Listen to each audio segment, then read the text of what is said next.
ला हौला वला कुव्वता इल्ला बिल्लाहिल अलिय्यिल अज़ीम। औज़ु बिल्लाहि मिनश शैतानिर रजीम। बिस्मिल्लाहिर रहमानिर रहीम। अल्हम्दुलिल्लाहिल्लज़ी ज़िक्रुहु लिश्शरफ़िज़ ज़ाकिरीन व शुक्रुहु फ़ौज़ुल लिश्शाकिरीन व ताअतुहु निजातन लिल मुतीईन। अस्सलातु वस्सलाम अला रसूलिस सकलैन महबूबे रब्बिल मशरक़ैन व रब्बिल मग़रिबैन वलियुद्दारैन इमामिल क़िबलतैन जद्दिल हसन वल हुसैन अबिल क़ासिम मुहम्मद।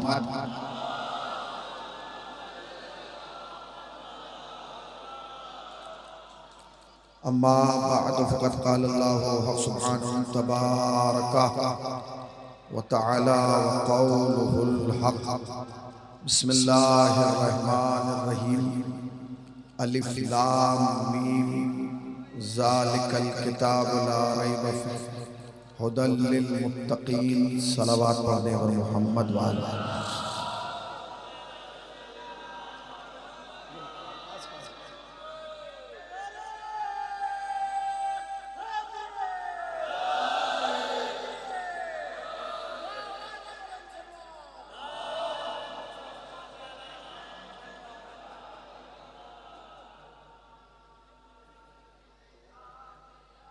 हाज़िरीन फ़र्श अज़ा और साहिबान मिलाह, अज़ादारान सैयद शुहदा और मातमदारान मज़लूम करबला, इंतहाई वाजिब एहतराम और लायक सद एहतराम उलमाए किराम और ज़ाहिरीन मोहतरम, इस वक्त की ये मजलिस अज़ा ज़ैग़म हिंदुस्तान हज़रत मौलाना ग़ज़नफ़र अब्बास तूसी साहब ताला को ख़िताब करना चाहिए थी।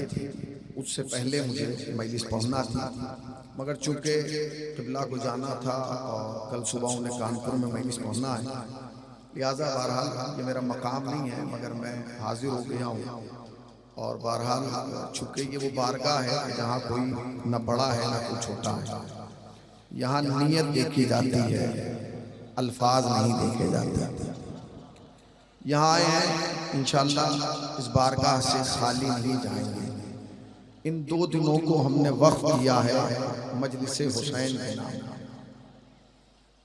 ये एक लफ्ज़ मजलिस है जो हमारी जिंदगी को चारों तरफ से अपने हिसार में लिया।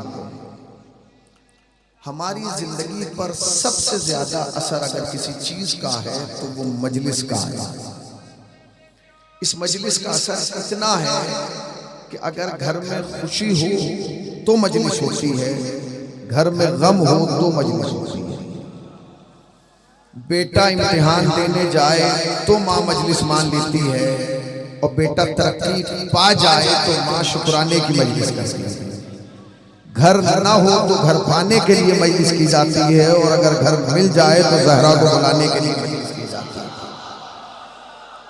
ये एक मजलिस है जो जिंदगी को चारों तरफ से घेरे हुए। मजलिस मजलिस मजलिस मजलिस मजलिस मजलिस। साहिबान नजर लोग मौजूद हैं, दुनिया देखी है आपने। अगर आप शिया कौम के अलावा किसी दूसरी कौम में जाकर मजलिस के मानी को तलाश करेंगे तो मजलिस का कोई भी मानी आपको मजहबी नजर नहीं आएगा। मजलिस की कोई भी मजहबी हकीकत है ही नहीं। क्यों? इसलिए कि जो लोग सऊदिया, कुवैत, दुबई, शारजा में रहे वो बताएंगे कि जिसे हमारी जबान में बैठक कहा जाता है उसे उनकी जबान में मजलिस कहा जाता है। इसका मतलब यह है कि दुनिया का मिजाज यह है कि जहां मजमा जमा हो जाए वो उसे मजलिस कह देते हैं। जहां अफराद इकट्ठा हो जाए उसे मजलिस कह दिया जाता है। जहां लोग बैठ जाएं उसे मजलिस कहा जाता है। जहां दोस्त बैठ जाएं उसे मजलिस कहा जाता है। जहां हम सिंध और हम मिस्र बैठ जाएं उसे मजलिस कहा जाता है। यानी मजलिस का कोई भी मजहबी तसव्वुर आपको इस कौम के अलावा कहीं और नजर नहीं आएगा। जहां भी मजमा जमा हो गया वो मजलिस हो गई, जहां भी अफराद इकट्ठे हो गए वो मजलिस हो गई, जहां भी लोग जमा हो गए वहां मजलिस हो गई। यानी मजलिस का कोई भी मजहबी तसव्वुर इस कौम के अलावा आपको कहीं और नजर नहीं आएगा। आप मेरी तरफ बैठ गए, मेहमान बैठ गए, आप मेरी तरफ मुतवज्जे रहे, इसलिए कि इस वक्त जो वो शायद मैं बात काम की कर रहा हूँ, जो आ रहा है वो आने दें, इसलिए कि ये तो आपको आते हुए नजर आ रहे हैं, तब इतने परेशान हैं। कुछ हस्तियां तो ऐसी हैं जो न जाने कब से यहाँ आ रही है। जिंदाबाद जिंदाबाद हुसैनियों जिंदाबाद, बिखर के मिल गए। हाँ, और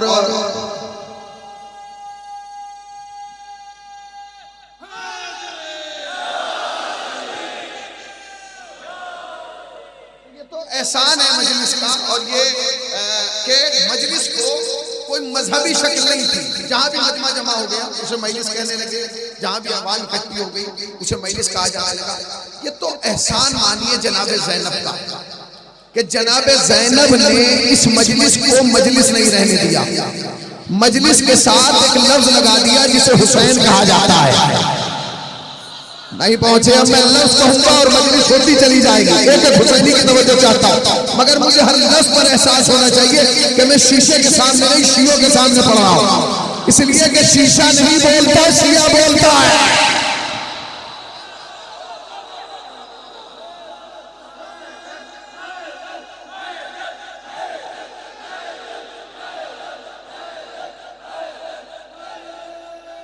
बिखर के मिलके तवज्जो सुनिए, 2-4 मिनट की तमीद है, उसके बाद मैं अपने उन्वान तक आ रहा हूं। ये तो जनाबे ज़ैनब का एहसान मानिए कि जनाबे ज़ैनब ने करबला के बाद इस मजलिस के सामने लफ्ज़ हुसैन लगा दिया। जब से लफ्ज़ हुसैन लगा है तब से मजलिस का मिजाज बदल गया है। लफ्ज़ हुसैन लगने से पहले मजलिस के मानी कुछ और थे, लफ्ज़ हुसैन लगने के बाद मजलिस के मानी कुछ और हैं। लफ्ज़ हुसैन लगने से पहले जहां मजमा जमा हो उसे मजलिस कहते थे, जहां आवाम इकट्ठी हो जाए उसे मजलिस कहते थे, जहां दोस्त बैठ जाए उसे मजलिस कहते हैं। मगर करबला के बाद जहां मजमा जमा हो उसे मजलिस नहीं कहते, जहां हक और बातिल के दरमियान इम्तियाज हो जाए उसे मजलिस कहते हैं। जहां यह बताया जाए कि कौन कातिल है, कौन मकतूल है, कौन जालिम है, कौन मजलूम है। अब मैं जुमला कहूं, अगर ये मजलिसें न होती तो दुनिया को पता ही न चलता कि सर काटने वाले कौन है, सर कटाने वाले कौन। एहसान है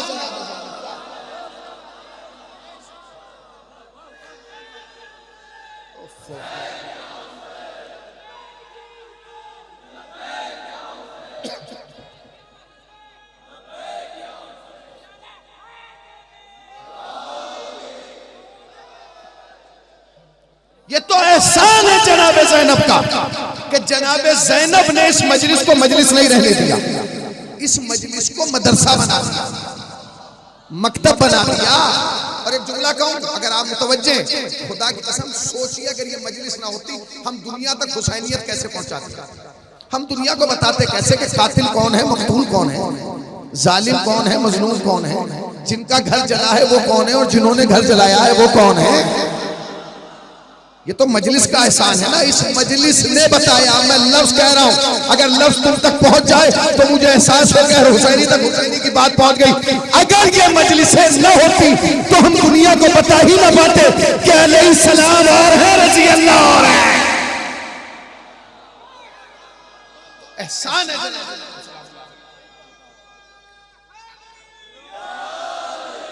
अलैहिस्सलाम और है, रज़ी अल्लाह और है। हम दोनों का एहतराम करते हैं। जो अलैहिस्सलाम है वो भी लायक एहतराम है, जो रज़ी अल्लाह है वो भी लायक एहतराम है। आपके सन्नाटे को सलाम है, आपकी खामोशी को सलाम है। भैया जो अलैहिस्सलाम है वो भी लायक एहतराम है, जो रज़ी अल्लाह है वो भी लायक एहतराम है। मगर अगर आप ये कहने लगे कि जैसे रज़ी अल्लाह है वैसे अलैहिस्सलाम, और जैसे अलैहिस्सलाम है वैसा रज़ी अल्लाह, ये तो मुमकिन नहीं। ये तो मेरी कौम के 5 साल के बच्चे से तुम पूछो कि अली अलैहिस्सलाम है या रज़ी अल्लाह। आए हाय आए हाय, 5 साल के बच्चे से पूछो, खुदा की कसम तुम जोर लगाते लगाते थक जाओगे। वो अली को रज़ी अल्लाह नहीं कह सकता, क्योंकि उसे माँ ने बचपन से सिखाया है कि तेरा पहला भी इमाम अलैहिस्सलाम है, दूसरा भी अलैहिस्सलाम है, तीसरा भी अलैहिस्सलाम है, चौथा भी अलैहिस्सलाम है, पांचवा भी अलैहिस्सलाम है, तेरा पर्दे वाला भी अलैहिस्सलाम है। शरफ है हमें, ये हमें शरफ हासिल है।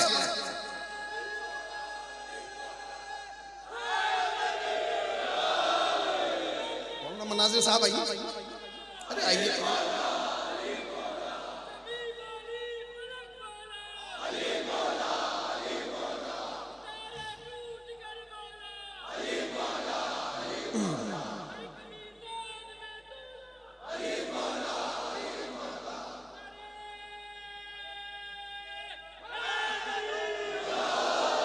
दोनों लायक एहतराम है, हम किसी का दिल दुखाना नहीं चाहते, खुदा के कसम दोनों लायक एहतराम है। हम उनकी भी इज्जत करते हैं, उनकी भी इज्जत करते हैं, मगर दोनों में बुनियादी फर्क है। अब आप मशहद हिंद में बैठे, समाना में बैठे, इमामजादे की रोजा आपके सामने है और पूरा अज़ादारों का, मातमदारों का, चाहने वालों का इज्तिमा, एक लफ्ज कहूंगा, अगर तुम तक पहुंच गया तो मुझे एहसास होना चाहिए हाशिम भाई की मजलिस हो रही है। अलैहिस्सलाम में और रज़ी अल्लाह में बुनियादी फर्क यह है कि जो नबी के दरवाजे पर सलाम करने आए वो सारे रज़ी अल्लाह हैं, और जिनके दरवाजे पर नबी सलाम करने जाए है।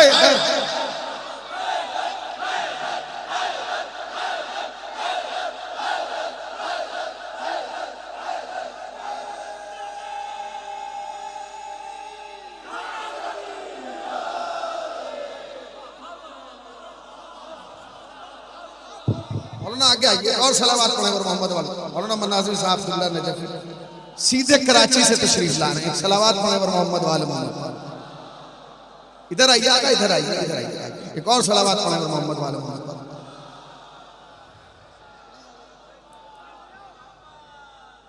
एक और सलावत पढ़ने पर मोहम्मद वाले।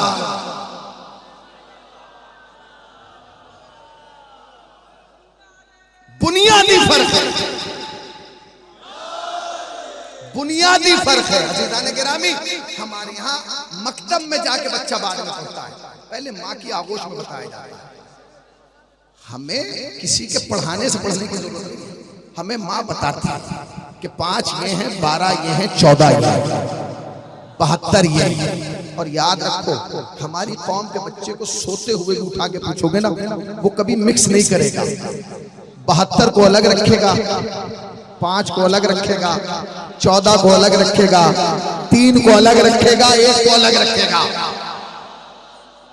ये कमाल है, ये हमें शरफ है, ये हमारा इख्तियार है, ये हमारी मिल्लत का इख्तियार है कि परवरदिगार आलम ने शरफ हमें ही दिया है। अच्छा, कभी आप ये सोचिए कि समाना में हम बैठे, पंजाब की धरती है, आखिर अब मैं लफ्ज कह रहा हूं, कभी ये सोचो कि पंजाब से पंजतन का ताल्लुक क्या है? अरे अरे अरे, मैंने तो लफ्ज कहा था।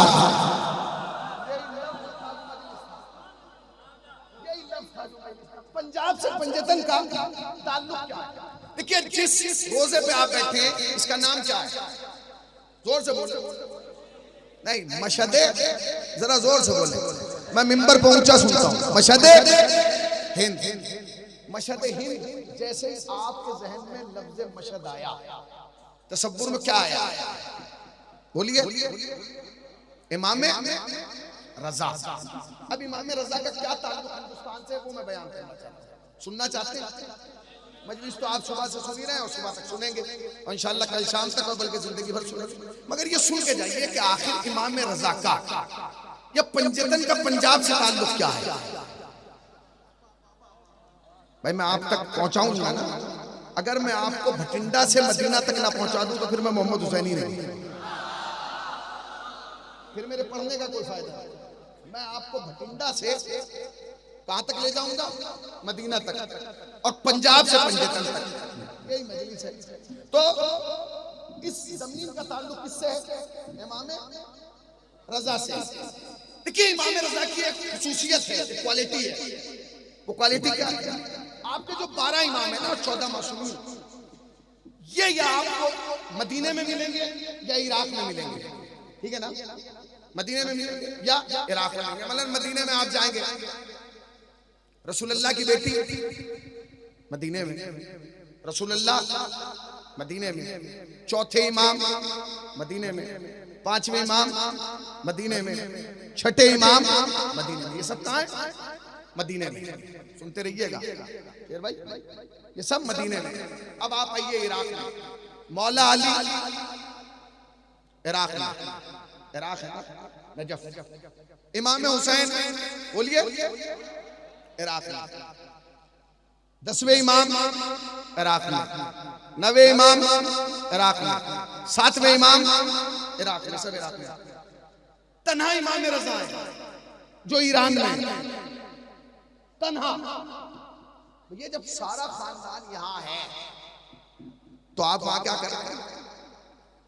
आप वहां क्या कर रहे हैं? सवाल तो ये पैदा हो रहा है कि आप मुजफ्फरनगर में है, ये नौगावे में है, ये बिजनौर में है, ये वहां है, ये सासनी में है, ये शिकारपुर में है, ये दिल्ली में, ये अकेले यहाँ क्या कर रहे हैं? सवाल पैदा होता है। तो इमाम रज़ा मदीने से मशहद तक आए कैसे? तब समझ में आएगा कि ये साहिब मज़ार पंजाब तक आए कैसे। नहीं नहीं, मुझे लगना चाहिए। देखो, अगर मैं कुछ देने आया हूं तो कुछ लेके कुछ दूंगा, थके हुए का मैं जिम्मेदार नहीं। मैंने इसीलिए इंतजामिया से कहा था कि गजनफर साहब से मुझे पहले पढ़वा दें, गजनफर साहब पहले पढ़े, अब गजनफर साहब से बाद में पढ़ रहा हूँ, ये कमाल है। वो मेरे बुजुर्ग हैं, सीनियर हैं, मैंने उनसे बहुत कुछ सीखा है। जो बुजुर्ग होते हैं, चंदी लोग हैं, जिनको मैं बुजुर्ग मानता हूँ, और वो मेरे बुजुर्ग हैं, उनका एहसान है, उनका करम है। अब सुनिएगा, तो इमाम रज़ा कैसे आए? इमाम तो मदीने में थे, ये यहाँ तक कैसा? इमाम के कातिल का नाम है मामून। जब इसे हुकूमत मिली, सुनते रहिए, लेकिन हुकूमत बड़ी अजीब चीज है भाई, ये हुकूमत बहुत खराब है ना। हुकूमत जिसके पास आ जाती है वो अपने आप को क्या समझने लगता है? ताकतवर समझने लगता है। तो जब उसको हुकूमत मिली तो उसने अपने गुलाम फजल बिन रबी को बुलाया और बुला के कहने लगा, ये हुकूमत मिल तो गई, बचेगी कैसे? ये हुकूमत मिल तो गई, बचेगी कैसे? इसका मतलब यह है कि हुकूमत पाना कमाल नहीं है, हुकूमत बचाना कमाल है। अब जो सुनना चाहता है कि रज़ा कैसे आए, वो सुन ले। हुकूमत पाना कमाल नहीं है, हुकूमत बचाना कमाल है। तो उसने कहा क्या मतलब? दुश्मनों से बचाओ, हुकूमत बच जाएगी। का दुश्मन कितने हैं? उसने कहा आपके दुश्मन है 3। आपके दुश्मन है कितने? डर के क्यों बोल रहे हैं? आपके दुश्मन कितने? समझ रहे हैं ना मैं क्या कह रहा हूं? आपके समझ का मैं समझदार हूं, समझते रहिए। आपके दुश्मन कितने? 3। उन्होंने कहा कौन? का पहला दुश्मन है तेरा भाई अमीन। तेरी हुकूमत का पहला दुश्मन जो है वो तेरा भाई अमीन है। सबसे ज्यादा तेरी हुकूमत को खतरा अमीन से, क्योंकि कल वो दावेदार होगा और वो हुकूमत उसने कहा परेशान ना हो, उसे ठिकाने में लगा दूंगा, कत्ल करा दूंगा। इसका मतलब यह है कि हुकूमत का मिजाज यह है कि वो भाई को भाई के खून का प्यासा बना देती है। बस आपने गौर ही नहीं किया। आए हाय, एक लफ्ज को हुकूमत और इमामत में यही तो फर्क है। हुकूमत भाई को कत्ल कराना चाहती है, इमामत भाई को बचाना चाहती है। हुकूमत कत्ल करा रही है, जियो। हुकूमत कत्ल कराना चाहती है और इमामत बचाना चाहती है। का पहला आदमी अमीन तेरा भाई, इससे तेरी हुकूमत को खतरा है। उसने कहा फिर दूसरा का उसका वजीर, कहने का उसे भी ठिकाने लगा दूंगा। तीसरा, उसने कहा तीसरा आदमी जिससे तेरी हुकूमत को सबसे ज्यादा खतरा है उसका नाम है अली इब्न मूसा रज़ा। उसने कहा अली इब्न मूसा रज़ा?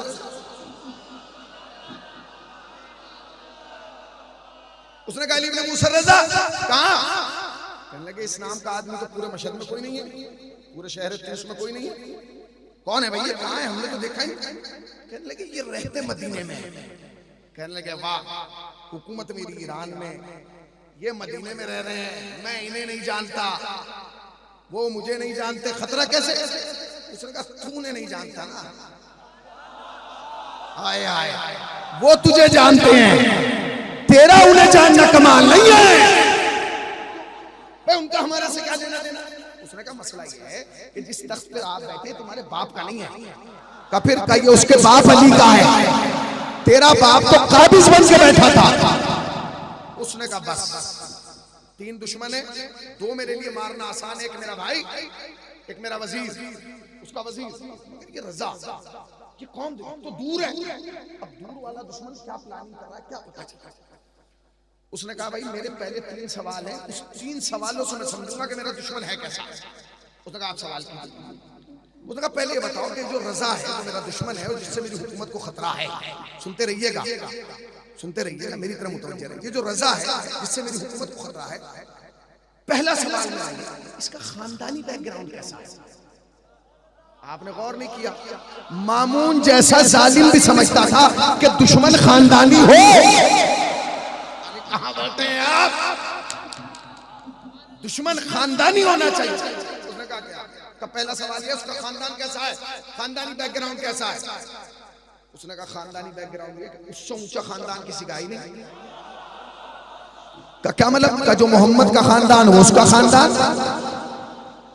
का क्या मतलब कहां जो उसका खानदान है, जो रसूल का खानदान है वो इनका खानदान। कहने लगे अच्छा, कहने लगे खानदान से बहुत ऊंचा। इल्मी मयार क्या है, किस लेवल का इल्म है। कहने लगे जी इल्म का आलम यह है कि पूरी जिंदगी में रजा की जबान से किसी ने यह सुना ही नहीं कि मैं जानता नहीं। आए आए अच्छा जो हाथ बांधे बैठे उनसे मेरी कोई जाती झगड़ा चल रहा, मैं प्रॉपर्टी के पेपर पे दस्तखत कराना चाहता हूं, मुतवज्जे रहिएगा। क्या भाई पहला सवाल खानदान कैसा है, उससे ऊंचा खानदान। याद रखना इस दुनिया में रसूल से ऊंचा कोई नहीं है, जितने हैं सब नीचे हैं, और अगर कोई रसूल से ऊंचा होना चाहेगा ना उसे कायनात नीचा कर देगी। कहां फिर खानदान, उससे ऊंचा खानदान किसी का नहीं, क्योंकि रसूल का खानदान का इल्मी मयार ये है कि आज तक रजा की जबान से किसी ने सुना ही नहीं, मैं नहीं जानता। सवाल करता है जवाब मिल जाता है, तो ये क्वालिटी रजा की थोड़ी है, ये तो उसके दादा की है कि उसने मिंबर पे बैठ के कहा था सलूनी सलूनी, पूछना तुम्हारा काम है, बताना मेरा काम है। पूछना तुम्हारा काम, बताना मेरा काम। उसने कहा अच्छा तीसरा सवाल दिखते कैसे हैं, नजर कैसे आती है, शक्ल कैसी है। उसने खड़े होकर कहा मामून शक्ल क्या पूछता है, शक्ल का आलम यह कि जो एक दफा उसे देख लेता है उसी का हो जाता है। आए हाय आए हाय आए हाय, जो एक बार उसे देख लेता है वो उसी का हो जाता है। उसने कहा ये तो बहुत खतरा है, खानदान भी ऊंचा, इल्म भी लाजवाब, और शक्ल ऐसी जो देख ले उसी का हो जाए। भाई सबसे पहले तो एक काम करो कि रजा को वापस बुलाओ। कहां जी का हुकूमत की तरफ से जाओ, पहुंचे इमाम रजा रोज़ा रसूल पर बैठो। हम मशहद से आए, बादशाह ने आपको बुलाया। इमाम उठे, घर में गए, और जाने के बाद कहा कि मैं भी जा रहा हूं, इसलिए कि मेरे नाना ने भी हिजरत की थी, मेरे बाबा ने भी हिजरत की थी, और मेरे दादा ने भी हिजरत की थी। मैं जा रहा हूं, मगर याद रखना मेरी हिजरत में और उनकी हिजरत में एक फर्क था। क्या मैं जा रहा हूं, मैं जाते कत्ल नहीं होऊंगा, कुछ अरसा जिंदा रहूंगा, और जब मैं जाऊंगा तो मेरे जाने के बाद एक इनकलाब पैदा होगा, और उस इनकलाब का असर ये होगा कि उस मुल्क में जब शीयत पनपेगी तो रजा के नाम से पनपेगी। ठीक। अभी सिपाही पहुंचे थे कि फौरन एक कासिद पीछे से आया। उसने कहा क्या भाई मैं आया हूं, सुनते रहिएगा, मैं बैकग्राउंड तैयार कर रहा हूं। क्या हुआ, कब बादशाह का सख्त ऑर्डर है कि रजा को घोड़े पे बिठा के ना लाना। क्यों, का महमल में बिठा के लाना, पर्दे में। क्यों, का असल में मसला यह है कि जो इसका चेहरा देख लेगा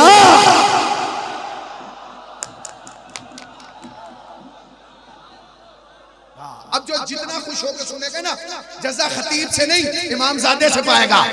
इसलिए कि ये इमाम ज़ादे की बारगाह है, यहाँ हलाल ज़ादे आते, हराम ज़ादे नहीं आते।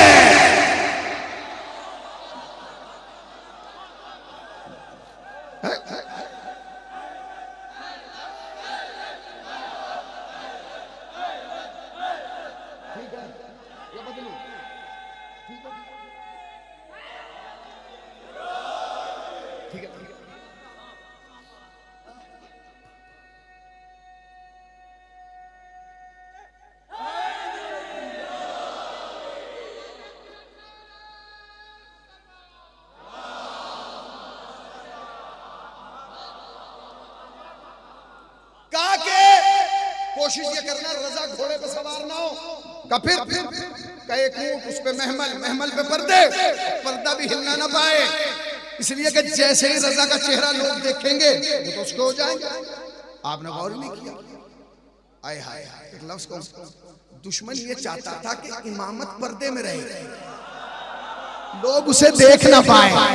अल्लाह ने यही तो किया कि आखिरी को पर्दे में रख के बताया कि पर्दे में रख के भी हिदायत से महफूज, पर्दे में रह के भी इमामत हिदायत से। चले चले चले इमाम रजा, इमाम रजा आ रहे हैं, मशहद से आ रहे हैं, चल रहे हैं, सुनते रहिएगा, मेरी तरफ मुतवज्जे रहिए।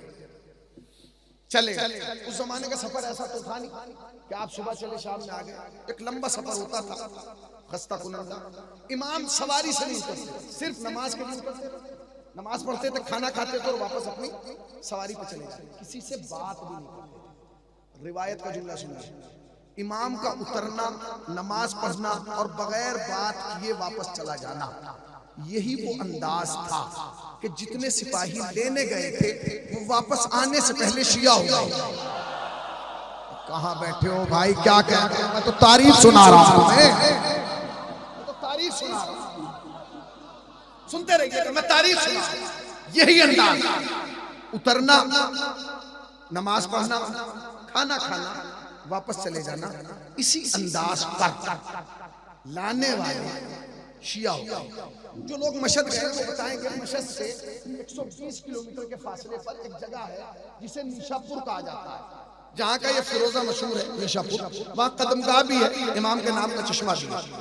इमाम के आने की इत्तला नहीं थी कि इमाम आ रहे हैं, मगर जब इमाम को लेके सिपाही वहां पहुंचे, जुमला कहूं, ऐलान नहीं था कि इमाम आ रहे हैं, ऐलान नहीं था कि इमाम आ रहे हैं, ऐलान नहीं था कि इमाम आ रहे हैं, बगैर ऐलान के 16,000 का मजमा वहां जमा हो गया। 16,000 का मजमा। एक लफ्ज कहना चाहता हूं, अपनी तकरीर का तकरीबन 6 साल पुराना जुमला जो मैंने जोगीपुरा में पढ़ा था, आज फिर यहाँ पढ़ना चाहता हूं।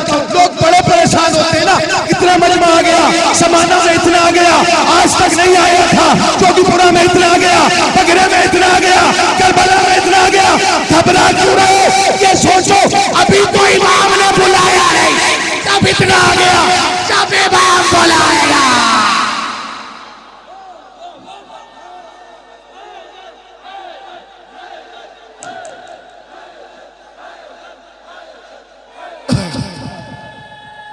बिखर के भी मिल के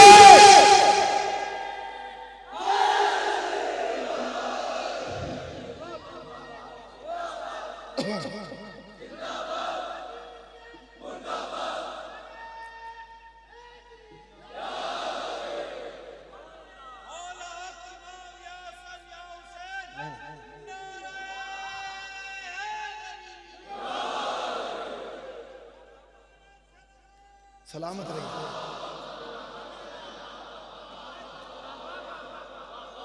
सुनते रहिएगा भाई, इमाम को पाबंदी थी, उतरे 16,000 आदमी, ऊंट को घेर लिया गया, आगे जाने नहीं देंगे। क्यों? अब देखिए मार्फत किसे कहते हैं, आगे जाने नहीं देंगे। क्यों? जब तक ये बैठने वाला बोलेगा नहीं। हम भी तो देखें कि मोहम्मद का बेटा बोलता कैसे है। बोलिए। 16,000 अफराद कलम लेके बैठे, 16,000 उलमा बैठे, मौलाना ज़ीशान साहब बैठे, गदीवी साहब बैठे, पास साहब बैठे, मौलाना बैठे, मिर्जा जी हमारे 16,000 अफराद कलम लेकर मोहम्मद का बेटा बोलता आए। क्या मंजर था, ये 8वां अली है। 16,000 आदमी कलम लेके बैठे, 16,000 कम नहीं होते। मोहम्मद का बेटा बोलता क्या है, इन्हें बुलाया नहीं है कि तुम बोलो हम बोलेंगे, तुम लिखो। इसलिए कि हुकूमत के दावतनामे पे बुलाना और है, इमामत की मोहब्बत में आना और है। बोलिए क्या बोलते हैं। इमाम ने पर्दा हटाया, कहने लगे सुनो अल्लाह अकबर, अल्लाह अकबर। इमाम ने कहा सुनो, ये कलमा ला इलाहा इल्लल्लाह है ना, जो तुम अपनी जबान से अदा कर देते हो, ये कलमा नहीं है, ये किला है। कलमा ला इलाहा इल्लल्लाह एक किला है, जो इसमें दाखिल हो गया वो निजात पा गया। आपसे ज्यादा तो वो 16,000 खुश हो गए थे कि हमने ला इलाहा इल्लल्लाह कहा, बच गए। हमने ला इलाहा इल्लल्लाह कहा, बच गए। जब उनकी खुशी ज्यादा बढ़ी तो इमाम ने फिर पर्दा उठाया, हटा के कहा सुन, खाली दाखिल होना शर्त नहीं है, दिल में अली का होना चाहता है।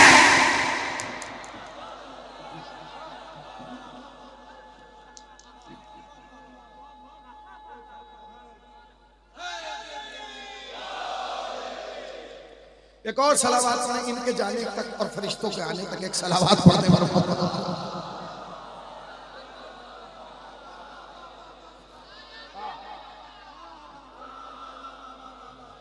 एक और सलावात पढ़ने पर मोहम्मद वाले मोहम्मद पाक।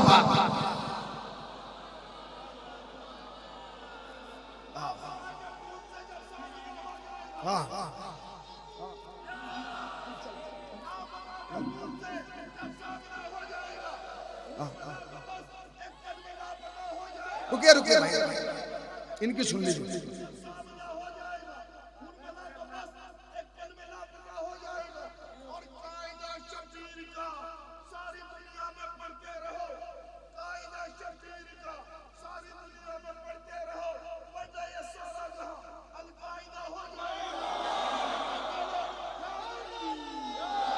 देखिए भाई, 40 से 50 मिनट पढ़ना, इसी में 5 नारे, 2 आदमी इधर से नारे लगाएंगे, 2 इधर से, आधे इधर से, आधे उधर से। तो नारा लगाइए तो दिल से लगाइए, इसलिए कि जब अली वाले जमा होकर नारा लगाते हैं और अली अली की आवाज जमीन से उठ के आसमान पे जाती है, सुने सुने, जमीन से उठ के आसमान पे जाती है, तो सारे फरिश्ते दौड़ के आते हैं जिब्राइल के पास और आके कहते हैं उस्ताद ये जमीन पे क्या हो रहा है। जिब्राइल कहते हैं परेशान ना हो, जो आज तक ऊपर हो रहा था आज नीचे हो रहा है।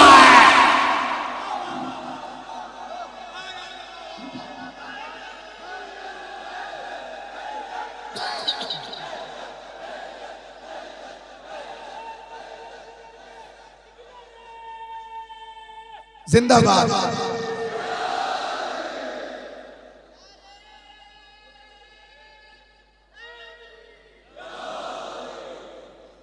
इमाम आ गए, जल्दी जल्दी में बातें बीच की हंस करके आके, क्योंकि मुझे भटिंडा तक आना, अगर मैं भटिंडा तक ना आया भटिंडा से बताऊंगा ना मैं आपको, ताकि लोगों को पता तो चले कि समाने में आने वाला मजमा और है, जलसों में जाने वाला मजमा और है ना। अब वो आ गए इमाम। जब इमाम आ गए तो बादशाह परेशान, 16,000 आदमी गवाह। इमाम ने क्या बोला, इमाम आने से पहले, मशहद में कदम रखने से पहले, सबसे पहले अपनी विलायत का ऐलान, अली की विलायत। क्यों? इसलिए कि विलायत के बगैर कुछ है वह नहीं। हाँ, विलायत के अलावा कुछ है ही नहीं। तुम नमाजें पढ़ते रहो, अगर विलायत के बगैर है विलायत अली के, तो ये वर्जिश है, नमाज नहीं है। बगैर विलायत अली के रोजा फाका है, रोजा नहीं है। बगैर विलायत अली के हज नहीं है, किस्मत का चक्कर है। विलायत है। इमाम ने सबसे पहले विलायत आ गए। अब आ गए, अब इमाम को वो सारी बातें मैं नहीं पढ़ना चाहता, मैं जल्दी जल्दी। अब जब इमाम आए और इमाम का जाओ हशर देखो, लोग आ रहे हैं, तो उसने क्या किया, सबसे पहले अपनी बेटी का रिश्ता दिया। सबसे पहले क्या किया, अपनी बेटी का रिश्ता इमाम से दिया ना। बोलो भाई, दिया। बोलो मैं बैठे। हाय हाय, आपने गौर ही नहीं किया। हर दौर के कातिले मोहम्मद को मालूम था कि बेटी का रिश्ता देना जरूरी है। हर दौर के कातिले मोहम्मद ने अपनी बेटी का रिश्ता मोहम्मद को दिया ताकि खिलाफत बच जाए। उसे बेवकूफ को यह नहीं पता था कि इब्राहिम से सीख ले, खिलाफत के लिए बेटे दिए जाती है, बेटियां नहीं। बेटे दिए जाते हैं, बेटियां थोड़ी दी जाती हैं, वो बेटियां दे रहे। अब क्या होता है, देखिए हर कौम एक तरफा देखती है, दूसरी तरफा नहीं। इमाम फर्जंद रसूल, उसने कहा जी शादी कर लीजिए और मेरी वली अहदी कबूल कीजिए, आज से आप मेरे वली अहद हैं। इमाम ने वली अहदी कबूल, वली अहद बनना यानी हुकूमत को कबूल, वली अहद बनना यानी बादशाह के वजूद को कबूल करना, वली अहद बनना यानी उसकी शख्सियत को तस्लीम करना। अब शियों में खलफशार, भाई अगर ये हक पे नहीं है तो इमाम ने कबूल क्यों किया? सवाल पैदा होता है।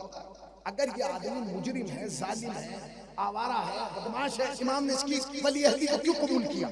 मना कर देते। अब इमाम कैसे कर सकते? ना तो ऐलान कर सकते हैं मैं इसके साथ नहीं हूं। इमाम की फिक्र को समझिए, इमाम के मिजाज को समझिए। याद रखना, खाली अली के फजाइल नहीं है, उलमा बैठे आधा दर्जन से ज्यादा, इनकी मौजूदगी में कह रहा हूं। अगर खैबर रजा के जमाने में होता तो रजा उखाड़ते। हाँ, अगर खैबर रजा के जमाने में होता तो रजा उखाड़ते, और अगर करबला रजा के जमाने में होती तो रजा शहादत। तो अल्लाह ने हमारे हर इमाम को उसका एक मिजाज रखा, उसकी कैफियत, उसका एक इम्तिहान रखा है, उस इम्तिहान से गुजरना। सुनते रहिएगा, मैं आपको इसी उन्वान से मैं भी सुनाऊंगा, क्योंकि इमाम रजा के यहाँ बैठे नुक्ते मेरे पास भी बहुत सारे हैं, दर्जनों थैले भर के सारे कुंडेल दूं तो आप खड़े हो जाएंगे, मगर सुनते रहिएगा, मैं तारीफ सुनाता हूं। उसने क्या कहा, अब मुश्किल है ना, तो ये कह सकते कि मैं इसके साथ तो गए, न ये कह सकते कि ये तो जालिम है, अब कैसे बताएं? अब इमाम ने क्या अमल अंजाम दिया वो सुनिए। अब शियों में एक टेंशन, हिम्मत नहीं। दो आदमी मदीने से आ गए, आ गए मशहद पहुंच गए। मौला हम मदीने से आए, दोनों मशहद में आए। अच्छा माशाअल्लाह, अल्लाह तुम्हारे आने को कबूल करे। ये बताइए कि हम नमाज कसर पढ़ें या पूरी पढ़ें? इमाम ने कहा अच्छा। अब दोनों साथ आए, एक ही साथ, वहां से भी एक साथ निकले, यहाँ भी एक साथ, एक ही होटल में, एक ही कमरे में, खा साथ रहे, पी साथ रहे, उठ साथ रहे, बैठ साथ रहे। इमाम से मसला भी एक ही वक्त में पूछ रहे, दोनों बैठ गए। हुजूर ये बताइए हम नमाज कसर पढ़ें या पूरी?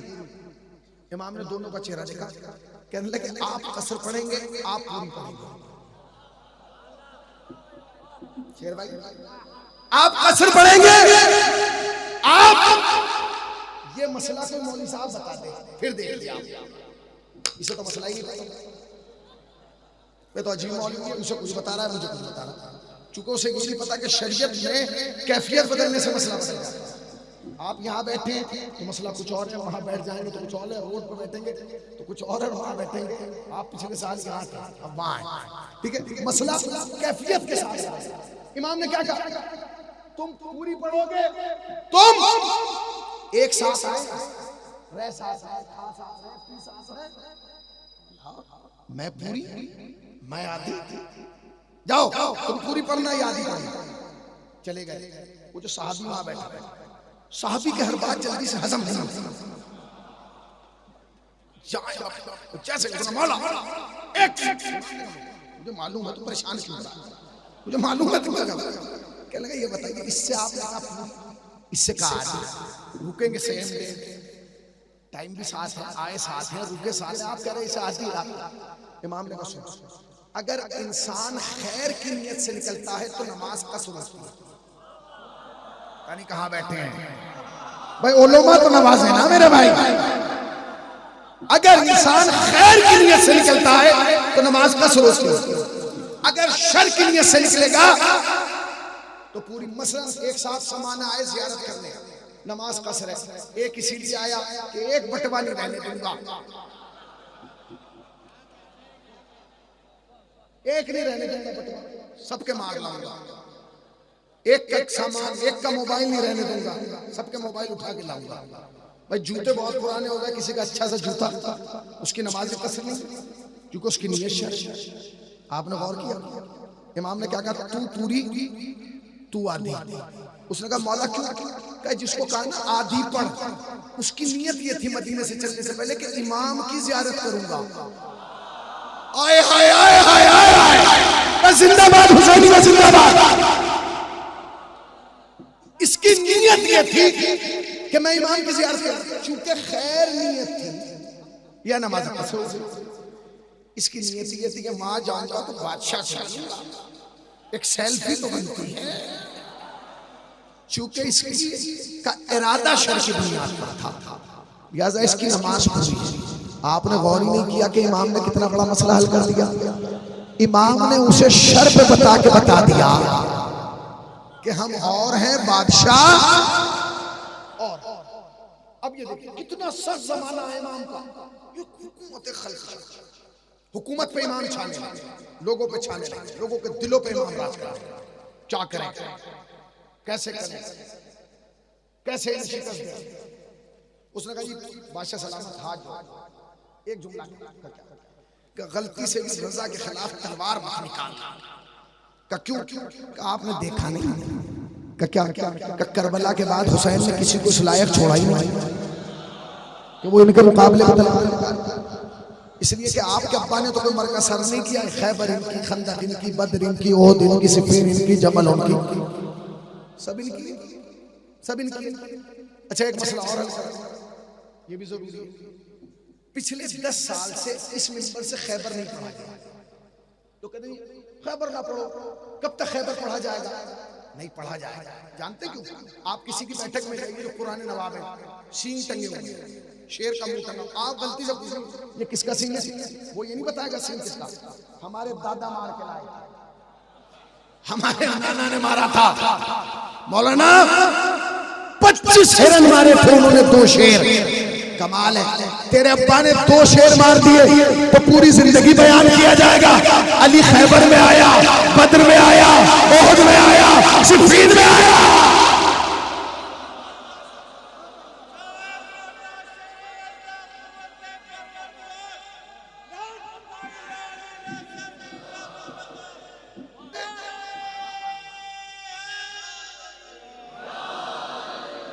आप बैठ जाइए, आपकी तस्वीर आ जाए, लोगों को पता चले जाएगा। नहीं नहीं शुक्रिया,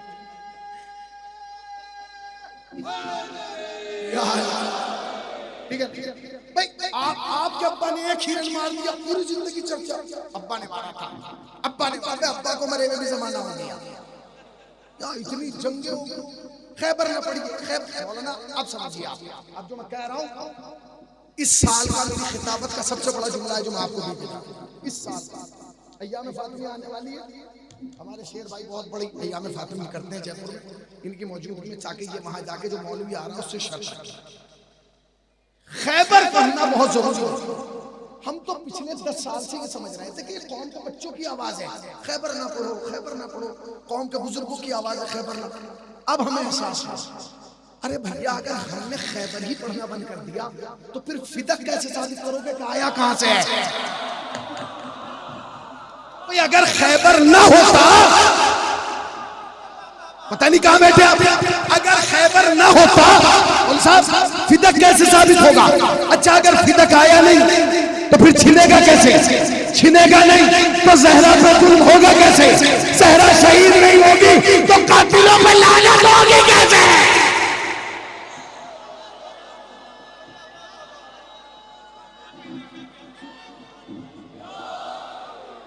मैंने तय किया है,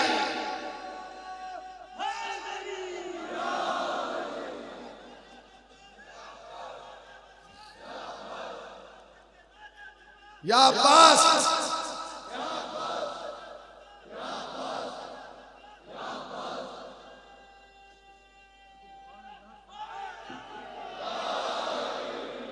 भाई प्लानिंग समझिए, प्लानिंग। दुश्मन की भाई अच्छा देखिए, अगर खैबर ना होता फितक ना आती। उलमा बैठे पूछ आती फितक ना आती। दुश्मन ने क्या किया, वो जो आने का जरिया वही बंद कर दिया। 10-15 साल में इनके बच्चे खैबर भूल ही जाएंगे, फिर हम पूछेंगे फितक कहां से आया, उसे पता ही नहीं है। यानी दुश्मन ने खैबर रोक के, खैबर नहीं रोका, कातिल ज़हरा पे लानत रोक दी। प्लानिंग देखी आपने। मगर इस बार हमने तय किया है कि हम जब भी अय्याम फातिमिया जहां भी पढ़ेंगे शुरुआत खैबर से करेंगे। हाय हाय हाय हाय, खैबर पढ़ना बहुत जरूरी है। जानते हो क्यों? इसलिए कि जब से खैबर पढ़ना बंद हुआ है ना, कौम में बहादुर बच्चे पैदा होना बंद हो गए।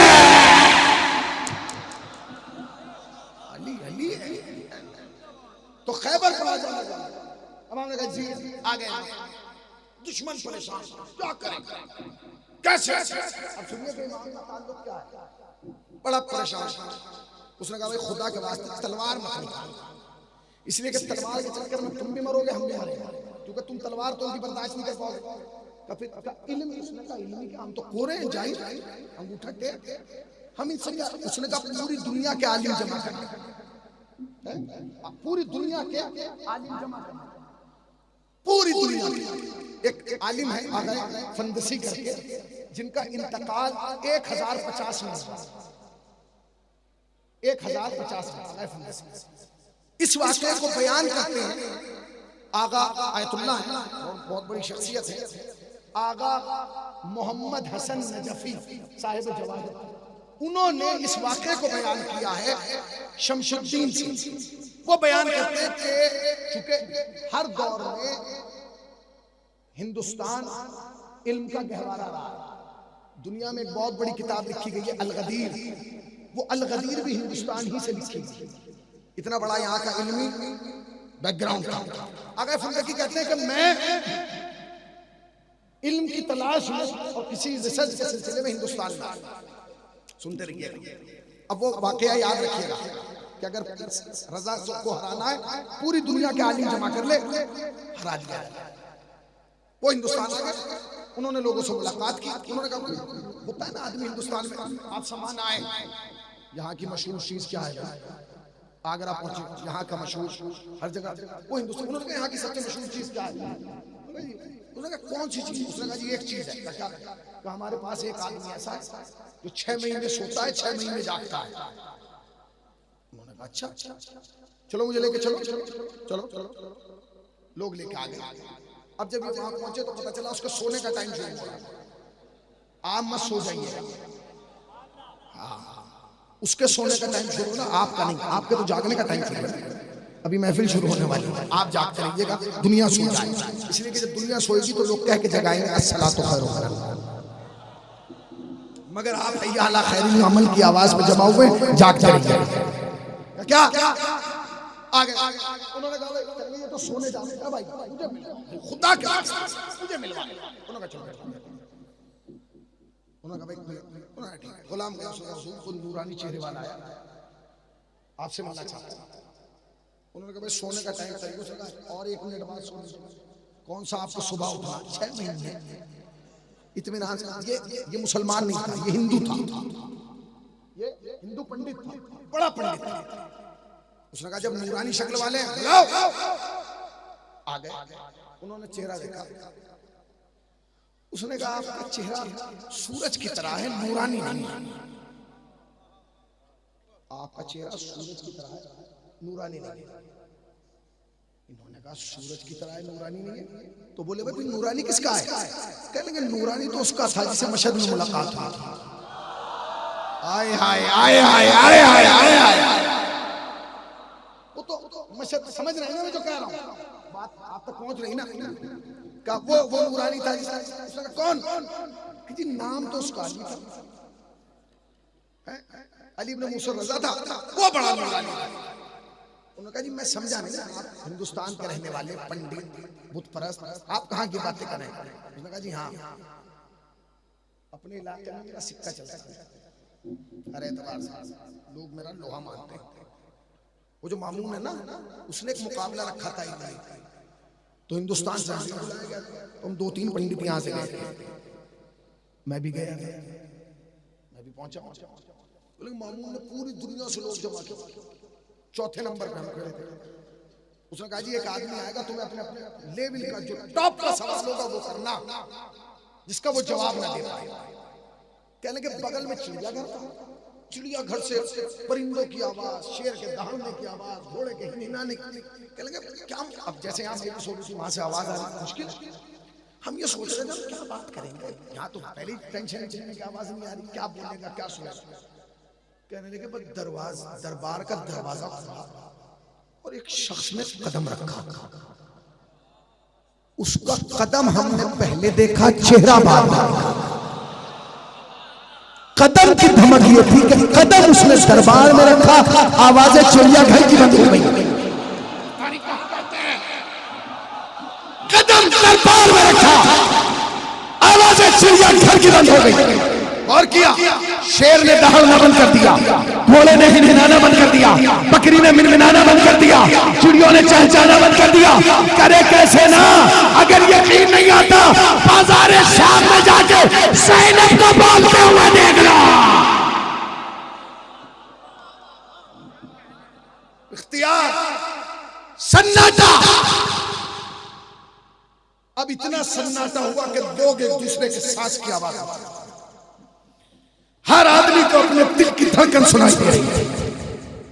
कहने लगे अब जो हमने चेहरा देखा तो चेहरे में हैबत इतनी थी कि जैसे हमारी रूह कब्ज हो रही है। कहने लगे उसे एहसास हुआ कि अगर मैं ऐसे ही चेहरा बनाए रहा तो ये मर जाएगा। कहने लगे उसने मुस्कुराया तो जमाल इतना था कि ऐसा लगा कि जिंदगी की बहारें आ गई। चेहरे में जलाल भी, चेहरे में जमाल। इमाम रज़ा ने सवाल, किसका सवाल? कहने लगे अब सवाल कौन? अब बादशाह इशारा करके पूछो। क्या पूछे, क्या पूछे, क्या पूछे? एक खड़ा हो गई, हम सवाल तो कर लेंगे मगर क्या फायदा, आप तो कुरान से जवाब देंगे। इमाम ने कहा परेशान क्यों है, सवाल तू पूछ, जवाब तुझे मैं उस इंजील से दूंगा जो तू घर में रख के आया है।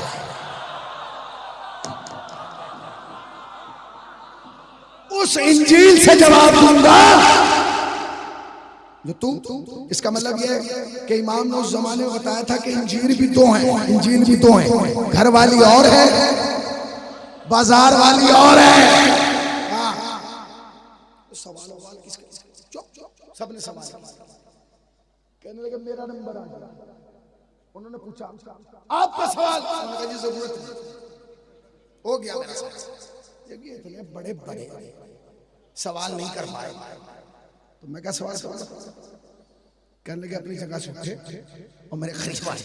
कहने लगे नहीं, सवाल तो तू भी सोच के आया है मगर तू हमारे एहतराम में पूछ नहीं रहा, लिहाजा सवाल भी हम बता देंगे, जवाब भी हम बता देंगे। कहने लगे क्या मतलब? आए हाय आए हाय, लोगों ने दरबार वाला कमाल है, सवाल भी बताएंगे जवाब। कहने लगे तेरा दिमाग में पहला सवाल ये था ना कि अल्लाह ने सर पे बाल क्यों रखे? सुन, इसलिए कि अगर अल्लाह सर पे बाल ना रखता तो तेरा सर और तेरा दिमाग सूरज की गर्मी को बर्दाश्त ना कर पाता। उसने कहा, इमाम ने कहा तेरा दूसरा सवाल ये, अल्लाह कि अल्लाह ने माथे पे लकीरों को क्यों रखा? कहा जी सवाल तो यही था मगर मैं पूछ नहीं सकता। कहा इसलिए रखा ताकि पसीना सीधा आंखों में ना आने पाए। फिर तेरा तीसरा सवाल ये कि पूरे जिस्म पे बाल हैं, हथेली पे क्यों नहीं है? का इसलिए हथेली पे नहीं रखे ताकि तू अगर लम्स करे तो तुझे लम्स का एहसास हो जाए। चौथा सवाल ये था कि कोहनियां पीछे की तरफ क्यों मुड़ती हैं? सुन, अगर घुटने आगे को मुड़ेंगे तो कोहनियां पीछे को मुड़ेंगे।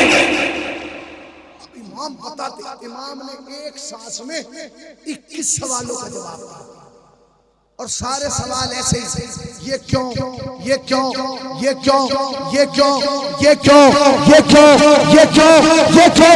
जब सारे सवालों के जवाब दे चुके इमाम, वो हिंदुस्तान से जाने वाला पंडित इमाम के कदमों में गिर के कहता है, ओ दरबार वालों, जब बेटा ऐसा है बाप कैसा होगा?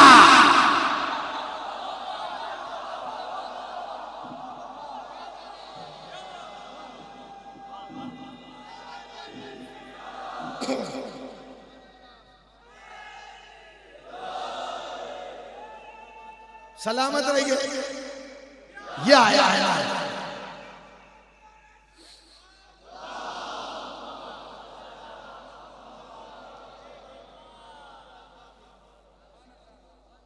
सवाल नहीं किया, सवाल नहीं किया, एहतराम नहीं। इमाम ने सारे सवालों का जवाब दिया। इमाम ने कहा सारे सवाल ये थे? बोले जी। इतने ही सवाल लाया था? क्या लगा जी? नहीं जी, बस बात ही खत्म हो गई, सवाल भी आपने बता दिया, जवाब। इमाम ने उसके सीने पे हाथ रखा। अब जुमला सुना दिया रवायत का। जो मशहद हिंद में रजा के बेटे से खैरात लेने आया ना, वो इस जुमले को सुने और महसूस करे कि जो इमाम हिंदुओं को इतना दे रहा है, तुम्हें कितना दे रहा है। इमाम ने उसके सीने पे हाथ रखा और रखेगा, तूने चूंकि हमारा एहतराम किया है ना, हमारी विलायत का, हमारी इमामत का, हमारे एहतराम में तूने सवाल नहीं किया। कहा मौला का तो तुझे दरबार से खाली नहीं जाने देंगे। का फिर का तुझे जब तक मौत नहीं आएगी, जब तक तू खुद नहीं चाहेगा। पता नहीं कहां बैठे हैं। तुझे जब तक मौत नहीं आएगी, जब तक तू नहीं चाहेगा। लाओ दुनिया के घराने, लाओ दुनिया के बादशाह, लाओ दुनिया की सल्तनतें, अगर कोई अपनी जिंदगी की भी गारंटी ले ले तो मैं जानूं ये रजा का कमाल है। और रजा का इसलिए क्योंकि अल्लाह ने इसी के जदली को इतनी ताकत दी थी कि अगर यह कामत करता था तो मौत आ जाती थी, ठोकर मारता था तो जिंदगी मिल जाती थी।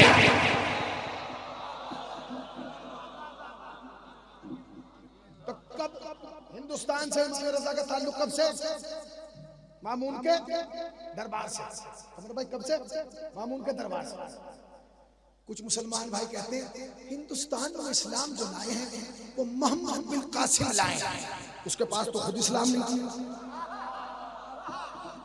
वो क्या लाएगा इस्लाम? मोहम्मद बिन कासिम। मोहम्मद बिन कासिम ये हज्जाज बिन यूसुफ का जो है वो सुपर सालार था। हज्जाज बिन यूसुफ कितना बड़ा जालिम, इतना बड़ा जालिम था कि उसने 1,20,000 शिया अपने हाथ से कत्ल किए। कितने? जोर से बोलो, जो खड़े में उन पे क्या पहरा है? 1,20,000। नाश्ता नहीं करता था जब तक 2 को कत्ल न करा दे। खाना नहीं खाता था जब तक दोपहर का 2 को कत्ल न करा दे।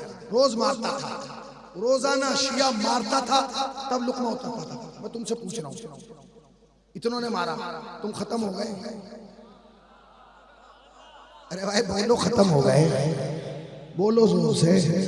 अच्छा, हज्जाज बिन यूसुफ के बाद किसी ने तुम्हें मारा? जब से ही मार रहे हैं। हज्जाज बिन यूसुफ के जमाने से आज तक मार रहे हैं। मदरसों में हमें मार रहे हैं, स्कूलों में हमें मार रहे हैं, मस्जिदों में हमें मार रहे हैं, मजलिसों में हमें मार रहे हैं, जुलूसों में हमें मार रहे हैं, जलसों में हमें मार रहे हैं, करबला में हमें मार रहे हैं, सामरा में हमें मार रहे हैं, रक्का में हमें मार रहे हैं, हलम में हमें मार रहे हैं, ईरान में हमें मार रहे हैं, लेबनान में हमें मार रहे हैं। जब पूरी दुनिया में शिया को मारा जा रहा था, उस वक्त हज़रत रसूलुल्लाह ने जुमला कहा था, क्यों हमें मारने वालों कान खोल कर सुन लो, अगर हम मारने से खत्म होते करबला ही नहीं होते।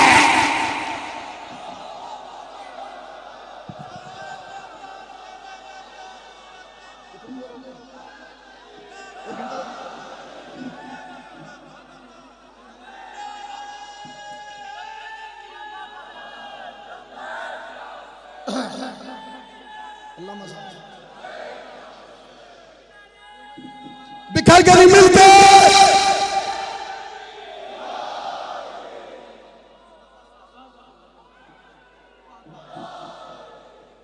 बताइए, खत्म हुए?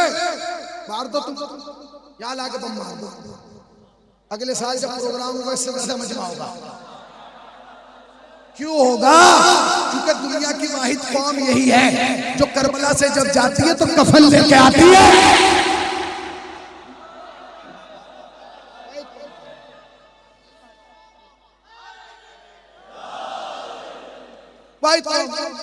करबला जाएगी, हज्जाज बिन यूसुफ का जो सब, उसके जमाने में इस्लाम आया था। 13 इस्लाम आया था। सुनो, हज्जाज बिन यूसुफ का सिपा सालार मोहम्मद बिन कासिम सद्दाम वाला इस्लाम लाया था, सिस्तानी वाला नहीं लाया था।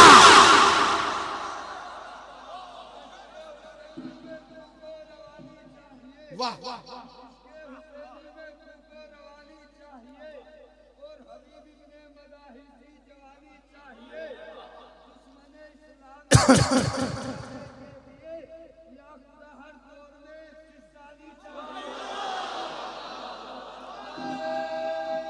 बिखर के नहीं मिलके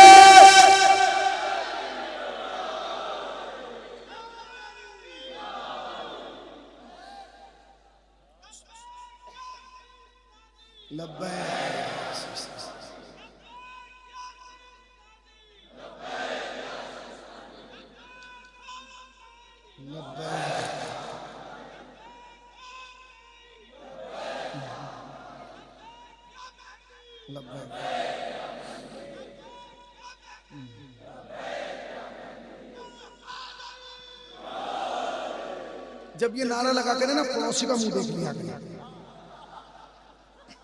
क्यों ताकि पता चले इसमें क्या गुजर रही है, ये किस कबीले से आया है भाई, ये किस नेटवर्क के नीचे काम कर रहा है। ये होना जरूरी है भाई, बहुत जरूरी है। ये इस नारे पे अच्छे चेहरे उतर जाते हैं। अब मैं वो जुमले नहीं कहूंगा, उनमें फिर और लंबी तकरीर हो जाएगी, मुझे उधर ही जाना। मोहम्मद बिन कासिम कहां से लाया? ओ लाए थे, उन्होंने फतह किया। क्या फतह करेगा? इस्लाम कौन लाया? एक शख्स है जिसका नाम है रतन शाह, हिंदी बाबा रतन हिंदी के नाम से रिवायात में ये नाम मौजूद है, बाबा रतन हिंदी। उनसे लोगों ने जब ये मालूम किया कि हुजूर आप तो सिख सरदार थे, आपका तो नाम रतन सिंह था, ये रतन हिंदी आप कहां से हो गए, ये आपको खिताब कहां से मिला? तो उन्होंने कहा कि आप ये बताइए कि आप मुसलमान कैसे हो, आपका क्या वाकया है, क्या किस्सा? उन्होंने कहा जी मैं ताजिर था। अब रिवायत कहती है कि जो बाबा रतन हिंदी है ये यहीं भटिंडा के रहने वाले हैं। भटिंडा का पंजाब, पंजाब के भटिंडा के रहने वाले थे। वो कहते मैं ताजिर था। सुनना चाहते हैं? खत्म करो। हाँ, क्योंकि बाद में नसीमुल भाई ना कहते मौलाना पड़ गए।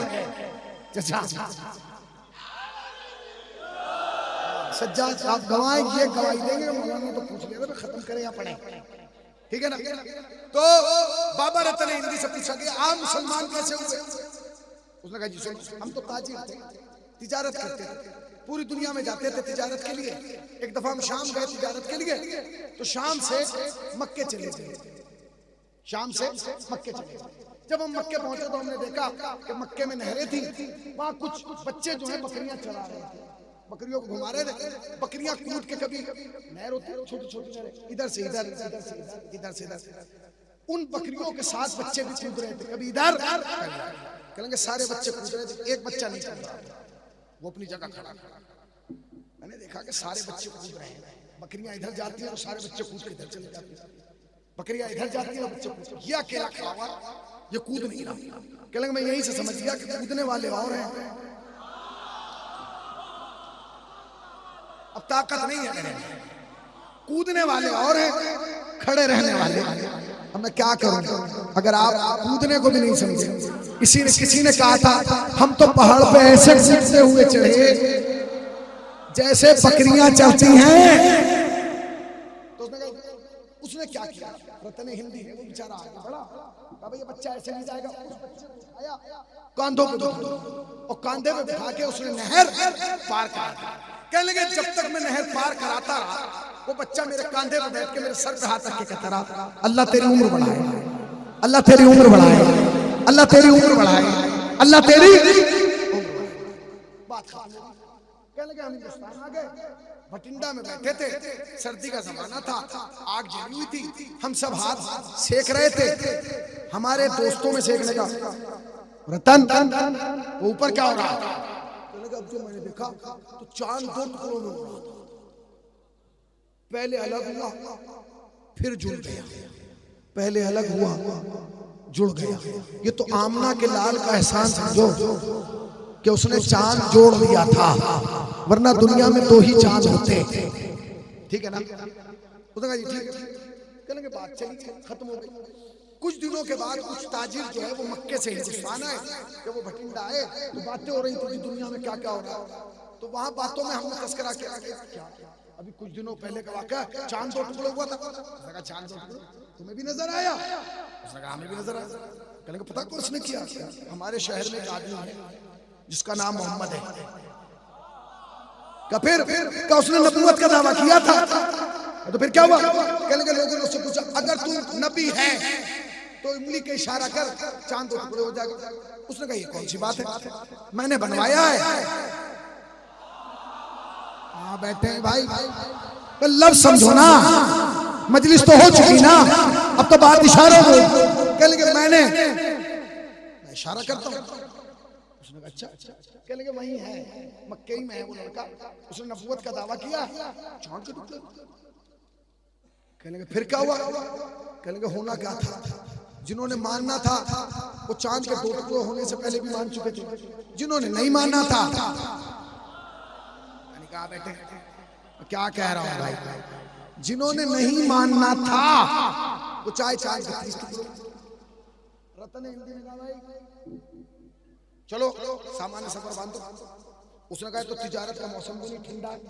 उसने कहा ठंड में छोड़ो, चलो पहले उस आदमी से मिलकर कौन है भाई जमीन पे बैठ के चांद का। इसका मतलब यह कि हिंदुस्तान के रहने वाले हिंदुओं में इतना शऊर था कि अगर चांद का टुकड़ा किसी ने किया है तो कोई मामूली नहीं, वो अबू तालिब का चांद है। चलो चले पहुंच गए मक्के। भाई वो जो चांद के टुकड़े करने वाला लड़का था वो कहाँ है? वो तो चले गए। काका कहो तो मदीने में है। मदीने पहुंचे और जो मदीने पहुंचे तो कहाँ है? नबी बैठे हुए चांद के 2 टुकड़े किए। उसने कहा एक आदमी बैठा है जमीन। मैं गया आओ रतन है हिंदी, आओ। हिंदी मेरा नाम शायद किसी ने बता दिया। जी फरमाइए मैं आया। क्यों आए हो? हुजूर मैं तो इसलिए आया हूं ताकि आपने चांद के 2 टुकड़े की मौजज़ा मुझे भी दिखा दे, मैं भी सलाम ले आऊंगा। जुमला याद है? रज़ा ने सीने पे हाथ रख के क्या कहा था? जब तक तू खुद नहीं चाहेगा तुझे मौत नहीं आएगी। जब तक तू खुद नहीं चाहेगा इमाम रज़ा का जुमला, तुझे मौत नहीं आएगी। इसने क्या कहा? मौजज़ा दिखाइए ताकि मैं मुसलमान हो जाऊं। उस जमीन पे बैठने वाले जवान ने रतन हिंदी की तरफ देखा और देख के कहने लगे तेरी जिंदगी तो खुद मौजज़ा का। क्या मतलब? तुझे याद है कि किसी बच्चे को तूने नहर पार कराई थी, उसने तेरे सर पे हाथ रख के 7 मरतबा कहा था तेरी उम्र बढ़ जाए, तेरी उम्र बढ़ जाए, तेरी उम्र बढ़ जाए। रतन हिंदी में ही तो वो बच्चा हूं। कहा जी मौजज़ा क्या है? का मौजज़ा यह है कि 7 मरतबा कहा है 700 साल तक मौत नहीं आएगी।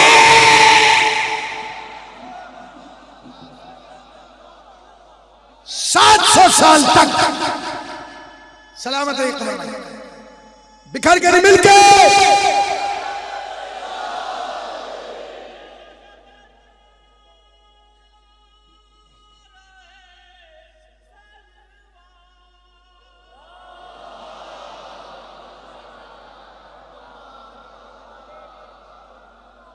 बात खत्म। जब तक तू नहीं चाहेगा तुझे मौत नहीं आएगी। सर पे हाथ रख के 7 दफा बढ़ जाए, बढ़ जाए, बढ़ जाए, बढ़ गई। तुम आज तक हमसे पूछो इमाम अब तक जिंदा कैसे? अबे कमाल है, जो सर पे हाथ रख दे जिसके वो तो 700 साल जी जाए, तो जिसे जबान चुसाई हो रतन हिंदी। इस्लाम कब है? शक्कुल कमर के बाद का वाक़या। इस्लाम जब आया या मोहम्मद बिन कासिम से? कौन लाया इस्लाम? इस्लाम तो रतन हिंदी लाए थे। 700 साल जिंदा रहे, आज भी उनकी पंजाब की धरती पे कब्र है। आप समझे? याद रखिए यहां से पहले, और सुनिए खाली यही नहीं और करीब आइए, जिस वक्त मौलाए कायनात को हुकूमत मिली ना, तो आपने कूफे में छोटी छोटी कॉलोनियां बनाई थी। रिवायत कहती है उन कॉलोनियों में एक कॉलोनी हिंदुस्तान के लोगों की बनाई थी और इमाम ने उन्हें बसाया था, इमाम ने उन्हें भी बसाया था। पूरी दुनिया में हालात खराब हो रहे हैं, लोग इधर से उधर भाग रहे हैं, तुम अपनी जगह क्यों बैठे हो जानते हो क्यों? इसलिए कि जिसे अली बसा दे उसे कोई उजाड़ नहीं सकता, जिसे अली उखाड़ दे उसे कोई बचा नहीं सकता।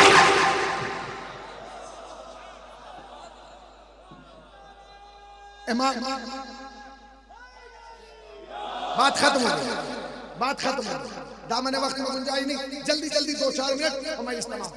इमाम रसूलुल्लाह के जमाने में हिंदुस्तानियों का वजूद दरबार रिसालत, हजरत अली के जमाने में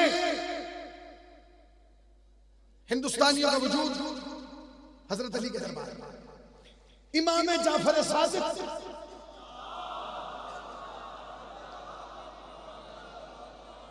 4000 स्टूडेंट 4500 की तरबियत की, उसमें हिंदुस्तानी थे। इमाम रजा के जमाने में, तुम आज से कह रहे हो हमारा तो बड़ा गहरा ताल्लुक है, मगर क्या करें, अब भाई तारीख में जब ये लिखा है कि हिंदू गया था तो वही तो पढ़ेंगे। बताइए अगर ये तारीख ये कहती है कि कोई मुसलमान भाई गया था, हम ये कहते हैं मुसलमान भाई गया, अब वो रतन शाह हिंदू था, हो गया, वो 6 महीने सोने जागने वाला था, गया। हमारा ज्यादा भरोसा हिंदुओं पे हो गया, जानते क्यों? इसलिए कि आज तक भारत के किसी हिंदू को खाम में यजीद नजर नहीं आया। आए हाय हाय हाय हाय, हो गई मजलिस, कलंदर हिंद बैठे हुए हैं।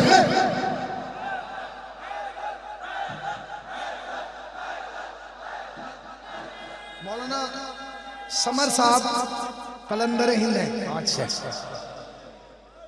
क्या क्या भाई, आज तक आज तक किसी हिंदू को यजीद खान में नजर आया? मुझे पता ही नहीं कौन यजीद, कैसा यजीद, किसका यजीद, कहाँ का यजीद। मौली साहब को यजीद खान में नजर आया।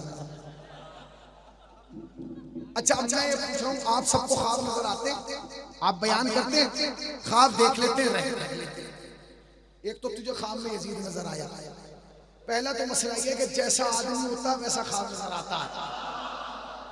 बोलो बोलो, जैसा आदमी वैसा ख्वाब। बिल्डर होगा तो बिल्डिंग नजर आएगी, शायर होगा तो मुशायरा नजर आएगा, खतीब होगा तो मजलिस नजर आएगी, उस्ताद होगा तो स्कूल नजर आएगा। जैसा बंदा वैसा ख्वाब। आपको ख्वाब में यजीद नजर आ रहा, अपना टेस्ट बताओ किस मिजाज का है। अच्छा नजर आ गया, इसे दिल में दबा लेता नहीं, वो भी बयान करना, टीवी के सामने आके बैठे, मुझे रात यजीद इब्ने माविया ख्वाब में नजर आए, कोई बात नहीं, आ गए, पूरे मजमे की तवज्जो लगे कि समाना की धरती में मजलिस हो रही। कमाल ये नहीं था कि तेरे ख्वाब में यजीद आया, मसला ये तूने पहचाना कैसे कि यजीद है।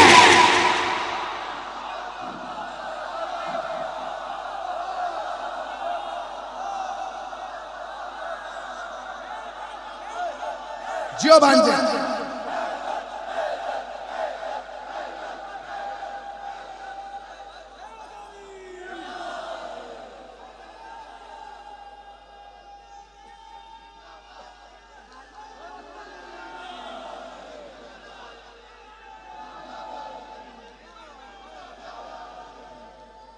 से नीचे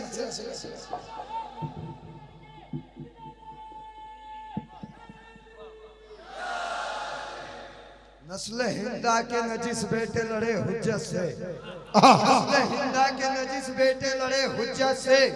ओ बेईमानो तुम्हें ईमान मिटा डालेगा, बाद में हजरत मेहदी के मुकाबिलाना, उनसे पहले ही तुम्हें ईरान मिटा डाला। वाह बताइए, जिंदाबाद। यह है कलंदर। देखा आपने, सवाल ये होता है, नहीं नहीं अभी रुकिए, अभी तो कैफियत तारी होगी, आप ऐसे थोड़े कैफियत तारी होगी। जब इसने यजीद ख्वाब में देखा है तो पोस्टमार्टम करना हम पर वाजिब है। हम ऐसा पोस्टमार्टम करेंगे कि आज के बाद तुम्हें यजीद तो यजीद, तुम्हें नींद आना ही बंद हो जाएगी। यजीद खाम में नजर आ रहा है। अब सुनिए, छोटा सा बच्चा, मौलाना मनाजिर साहब, छोटा सा बच्चा उठा, अम्मी जी बेटा दादा की फातिहा दिलाइए। क्यों मेरे लाल, रात खाम में दादा आया। अम्मी नाना की फातिहा दिलाइएगा हाजी भाई, खाम में रात नाना आए। इसका मतलब ये है भाई कि बच्चा खाम में दो ही रिश्तेदारों को पहचानता है, या ननिहाली या ददियाली। अब जब मैं जुमला कह रहा हूं अपनी जगह बैठे नहीं रहोगे। बच्चा खाम में दो ही रिश्तेदारों को पहचानता है, या ननिहाली या ददियाली। यजीद तेरे खाम में आया तो मैं ये बता कि तेरा ननिहाली रिश्तेदार है या तेरा ददियाली रिश्तेदार है।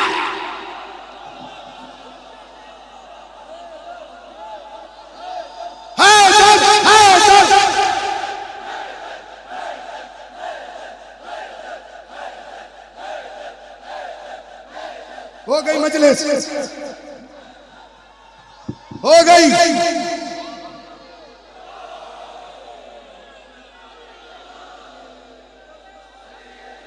सलामत रहे।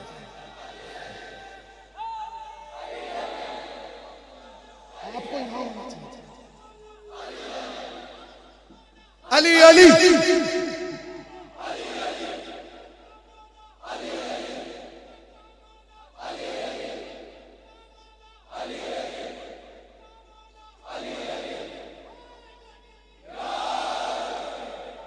अब एक साहब कहने लगे आइए, कमेटी के 4 रत्नों में से एक रत्न कौन साहब यहाँ आ गए मेरे भाई, अल्लाह इन्हें अच्छा रखे। कौन?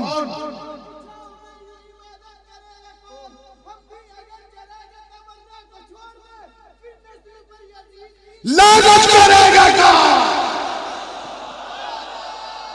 बिखर के नहीं मिलके।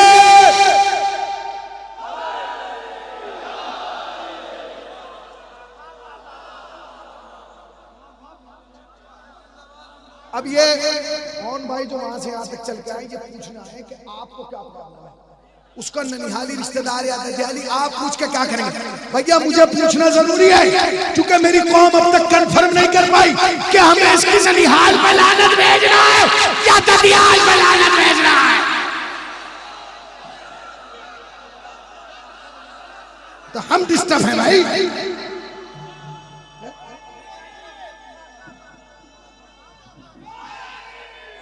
सलामत रहिए। ये 12 बंकी का नारा है, देखिए। हाँ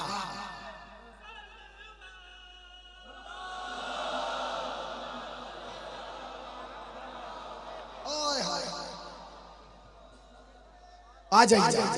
हमारे अफजल साहब जो इस वक्त शिया वक्फ बोर्ड बिहार के चेयरमैन हैं, निहायत शरीफुल नफ्स, अज़ादार, मातमदार, ताज़ियादार तशरीफ ला रहे हैं।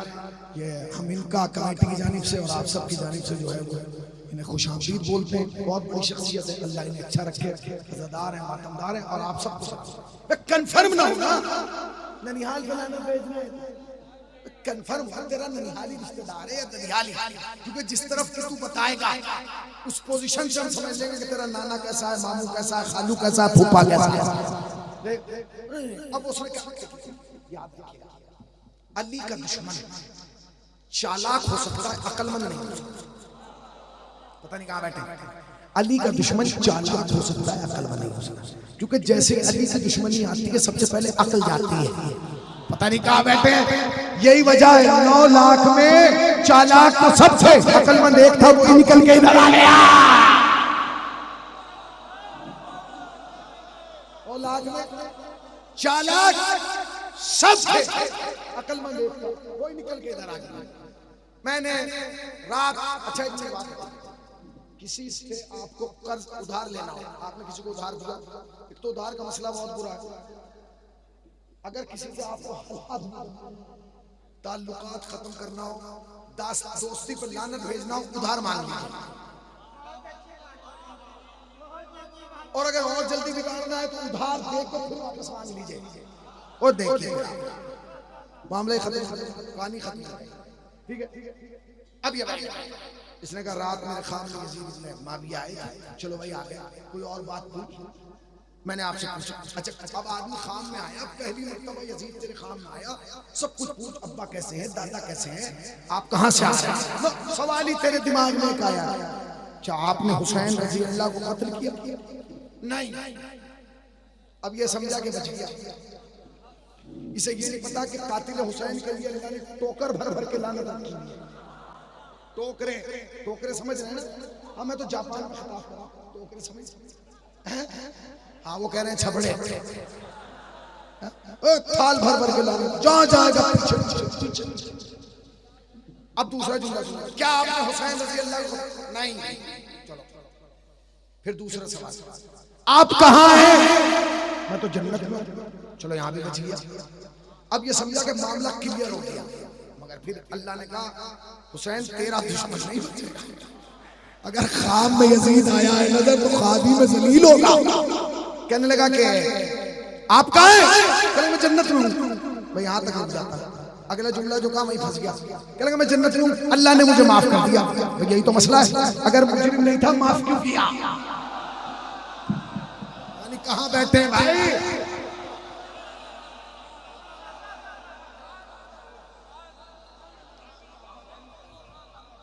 भाई मुजरिम नहीं था,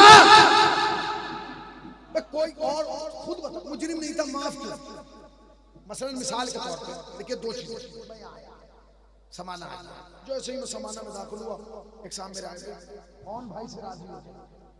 भाई मैं नाराजी नहीं, हमारी रोज टेलीफोन पे बात हुई, फिर उसने कौन भाई से कहा आप हुसैनी से राजी हो जाए। भैया नाराज है ही नहीं, राजी वहां हुआ जाता है जहां बंदा एडवांस में नाराज हो, जब तो आप राजी करेंगे। अगर नाराज नहीं है और हालात बेहतर है तो आप कहेंगे नहीं राजी हो जाए। अब आप उलमा बैठे हैं माशाल्लाह, अब तो दर्जन से ज्यादा हो गए, इनसे पूछिए रजी अल्लाह अन्हु के क्या माने?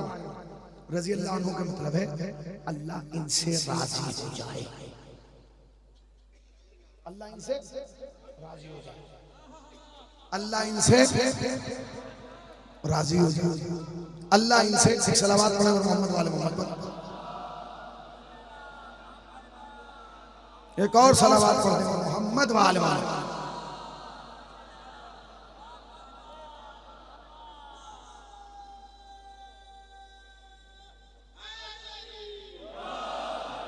एक और सलावत। आइए अफजल भाई इधर ही आ जाए, अरे इधर से ये फासला कम है, यहीं से आ जाए, इतने आप आएंगे घूम के मसला खराब हो जाएगा।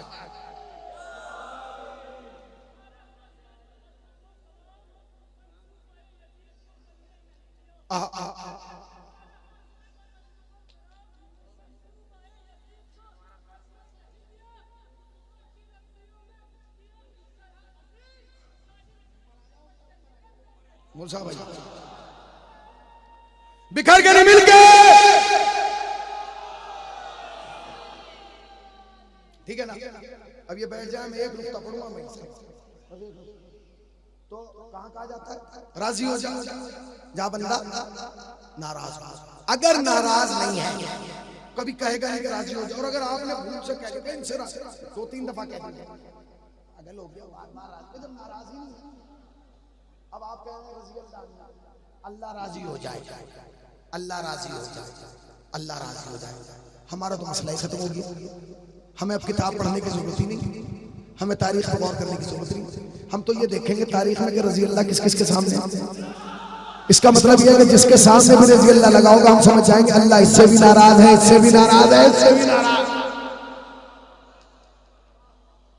हम खाली उन्हें रजी अल्लाह नहीं कहते जो बज़्म रिसालत है, हम उसे भी रजी अल्लाह कहते हैं जो भटिंडा से चल के मक्के गया और मक्के से मदीने आया। इस्लाम भटिंडे वाले के जरिए आया था।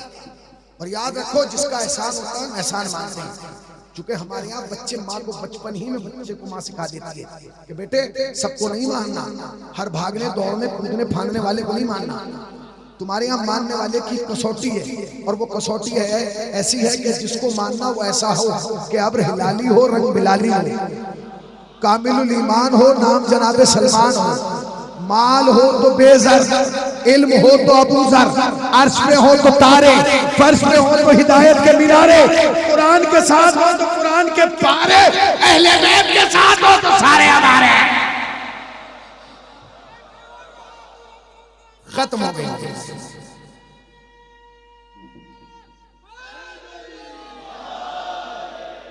बस खत्म। बस खत्म। एक जुमला और सुन लीजिए और मजलिस खत्म। 5 साल से मैंने जुमला कहा, अब भी कह रहा हूं, जब जब यहां मजलिस पढ़ूंगा तब तब ये जुमला कहूंगा। ये पढ़ना मेरे ऊपर वजीफा है। तुम जोगीपुरे जाते हो तो जोगीपुरे जहां है अतराफ में 20 से 30 किलोमीटर की दूरी पे कितनी शिया बस्तियां हैं। बगरा जाते हो, आगरा जाते हो, हर जगह है। मगर समाना जब आयो 7-7 8-8 घंटे 9-9 घंटे का सफर करके तुम यहाँ कोई शिया बस्ती नहीं है। शिया बस्ती इन 2 दिनों में अपना वो किरदार पेश करना कि जब तुम चले जाओ तो ये बस्ती वाले तुम्हारे जाने के बाद कहें जब इनके मानने वाले ऐसे ये कैसे हैं।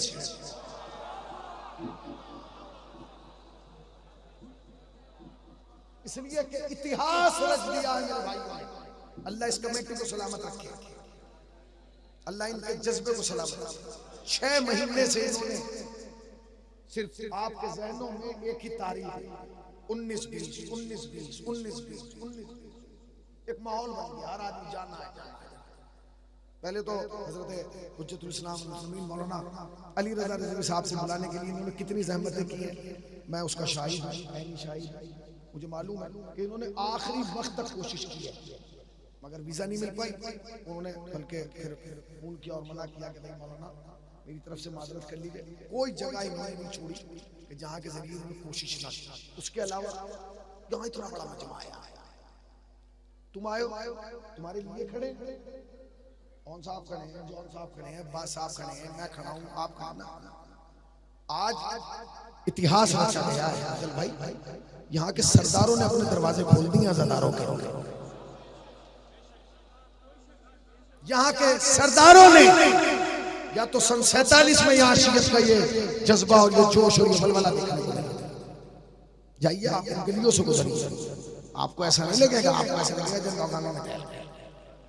हर आदमी अपना दरवाजा खोलता। आप अपनी किसी शिया बस्ती में टहल रहे, ये कौन सा जज्बा है? तुम तो यहाँ आ जाओ, कल चले जाओ। ये साहिब कब्र का एजाज है कि जिन्होंने उन्हें दरवाजे खोलने पे मजबूर कर दिया अपने किरदार से। अल्लाह इन्हें सलामत रखे, आबाद रखे। देखिए इंसान अपने किरदार से पहचानता। मनसब नहीं, मनसब तो आज नहीं है। आज आप डीएम में एसपी कल नहीं है, आज आप चेयरमैन है। किरदार होता है। अफजल भाई कोई भी चेयरमैन आता चला जाता है। अफजल भाई को हमने क्यों बुलाया? चेयरमैन की हैसियत से। चेयरमैन मेरा नाम क्या होता? इन्होंने काम ऐसा किया जो मैं बयान करना चाहता हूं। हमारे एक भाई एक दोस्त का इंतकाल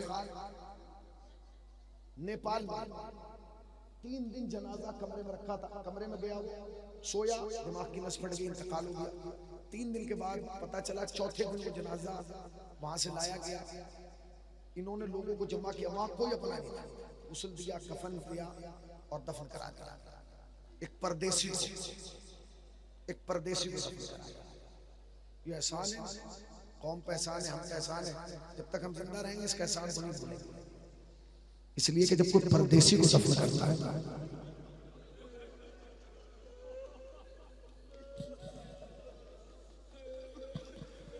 अफजल भाई एक परदेसी थी,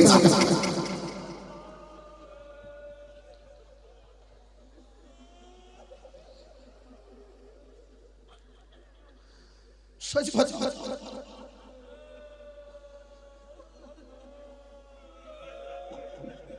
परदेसी को दफन करना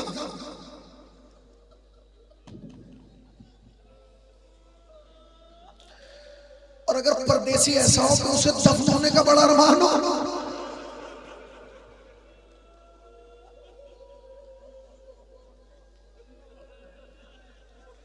मौला को गम ना दे सिवाय सरकार। आप जानते हैं अभी मैं आपको दिखा दूंगा, उससे मिल लीजिएगा। पाकिस्तान से न जाने कितने लोगों ने व्हाट्सएप से मुझे मैसेज किया, वो बशीर साहब और दीगर लोगों ने, कि मौलाना कुछ ऐसा कीजिए कि हम भी समाना को आके अपनी आंखों से देख लें। तुम खुश नसीब हो आ गए। मेरे हाथ जोड़ के तुमसे गुजारिश है, खाली एक दिन ना आया करो, बगैर बुलाए भी आ जाया करो, इसलिए कि इस साहिब कब्र को तुम्हारा इंतजार रहता। लकब तो इमाम रजा का गरीब है ना भाई शेर भाई, मगर असल में तो गरीब ही है।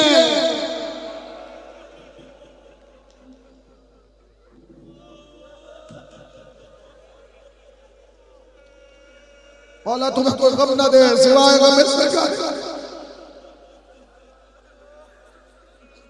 गरीबुल गुरबा तो लकब इमाम रजा का है ना, मगर आज जाने शहर बना हुआ, दुनिया का सबसे बड़ा लंगर मेरे मौला रजा का है, मगर गरीब ही है। रजा का ये बेटा आज भी गरीब है। जानते हैं, हम कहते हैं मशहद हिंद, हम कहते हैं इमाम ज़ादे का देखा, जो सरदार है ना, इसे मशहद हिंद नहीं कहते। ये मशहद हिंद तो मैंने पहली मरतबा इसमें से कहा था। ये मशहद हिंद ये कहते हैं पंजपीर। तुम इन सरदारों से पूछो इसे पंजपीर क्यों कहते हैं? क्योंकि इन सरदारों का इस पर अकीदा है कि जो दुआ यहाँ मांगी जाती है 5 दिन में पूरी हो जाती है।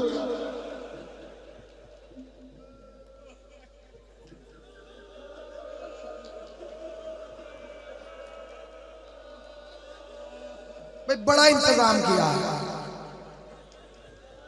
आज ही की तो रात तुम्हें रुकना है ना, सर्दी बहुत हो सकती है। इन्होंने मुझे बताया अभी कि तकरीबन 20, 22, 25 हजार जो है गद्दे आ चुके हैं। हो सकता है किसी को मिले किसी को ना मिले।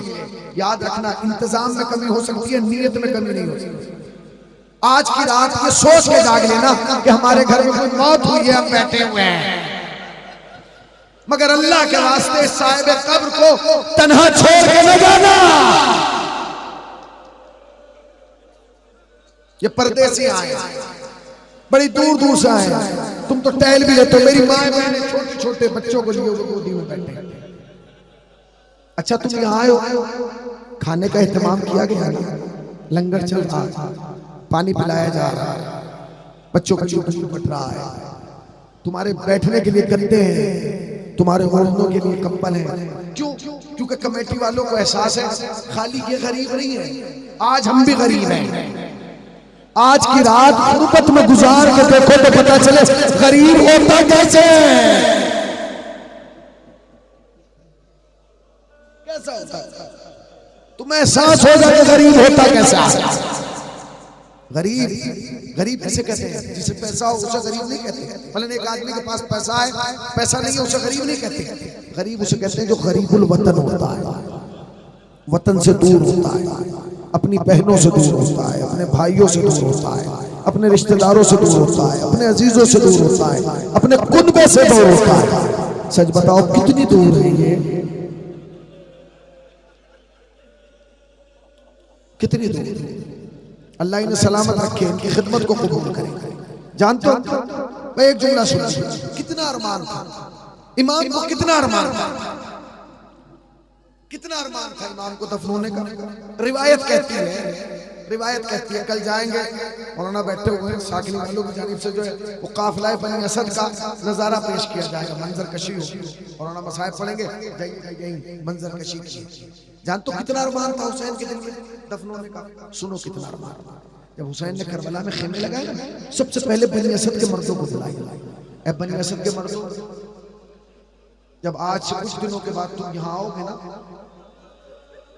तो हमारे स्तनों पर सर न पाओगे, तुम्हारे हाथ नहीं बंधेंगे। मैं बहुत लंबे मसाइब नहीं पढ़ूंगा, मैं थक चुका हूं। मैं एक जुमला और मैं इसे रहमत तमाम। तुमसे गुजारिश है कि तुम आना और हमारे जिस्मों को दफन कर जाना। पहली वसीयत, आदमी वसीयत एक बार कर दे तो पूरा करना वाजिब है। हुसैन ने पहली वसीयत बनी असद के मर्दों से की। दूसरी वसीयत जब मर जाने लगे ना, तो कहने लगे औरतों को बुलाओ। ए बनी असद की औरतों, अल्लाह अकबर, ए बनी असद की औरतों, अगर तुम्हारे शोहर कत्ल के खौफ से ना आ सके, तुम फरात पर पानी भरने के बहाने आना, सुनो औरतों, तुम्हें कितनी बड़ी जिम्मेदारी हो सकती है, और हमारे लाशों को दफन कर जाना।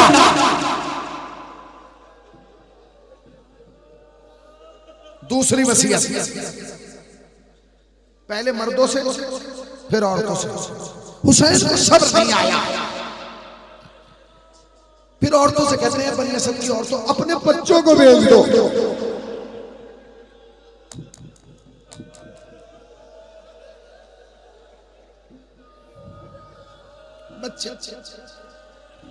हुसैन जमीन पे बैठे और बैठ के कहने लगे, बनी असद के बच्चों, अगर तुम्हारे माँ बाप हमें दफन न कर सके ना, तुम फरात पे खेलने के बहाने आना। बस एक जुमला,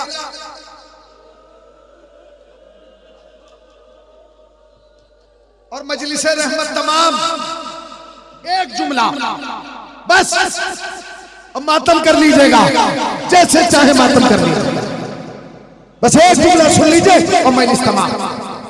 बनी असद के मर्दों से वसीयत, बनी असद के मर्द खड़े रहे, औरतें खड़ी, बच्चे खड़े। हुसैन वसीयत कर, जब तुम आओगे तो हमारे सरों पे, तनों पे सर ना बातें करें। खतीब आले मोहम्मद कहते, कितनी देर में हुसैन को न जाने क्या ख्याल आया, अकबर को बुला के कहते, जा और असगर को ले। अभी गजनफर साहब से आपने जनाब अली असगर के मसाइल सुने, भाई एक जुमला सुन लीजिए और रोते हुए अली असगर को लाए, और अली असगर को लाने के बाद अब अली असगर जब आए ना, धूप की शिद्दत है, अरब की धूप, अली अकबर को पार्चे में लपेटा हुआ है, खतीब आले पार्चे में लपेटा हुआ, एक कपड़े में लपेटा हुआ, पूरा अली असगर कपड़ों में लपेटा हुआ, नजर नहीं आया। जनाब अली अकबर लाए और इमाम ने अली असगर को अपनी आगोश में, और बनी हाशिम के मर्द, औरतों और बच्चों को बुलाया और बुला के कहने लगे, ए बनी असद के मर्दों, औरतों, बच्चों, इसे भी पहचान लो।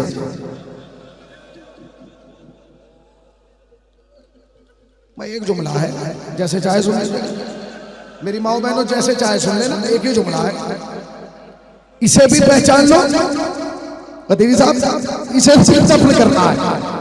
किसी ने आगे का मौला कैसे पहचाने, तो ये सुनना था, इमाम ने अबा का दामन हटा दिया, वो पार्चा, कल पहचान लो। जब पार्चा हटा तो अली असगर के पांव नजर आए, कई इन पांव को पहचान लो। सबने का मौला, बच्चा तो चेहरे से पहचाना जाता है, पांव से। इमाम ने सीने पे मार दिया, अरे कैसे पहचानोगे, शाम गरीबा अली असगर का सर साले ले जाएगा, मेरा बच्चा मक्तल में तला, हाय रबाब का लाल, हाय फातिमा।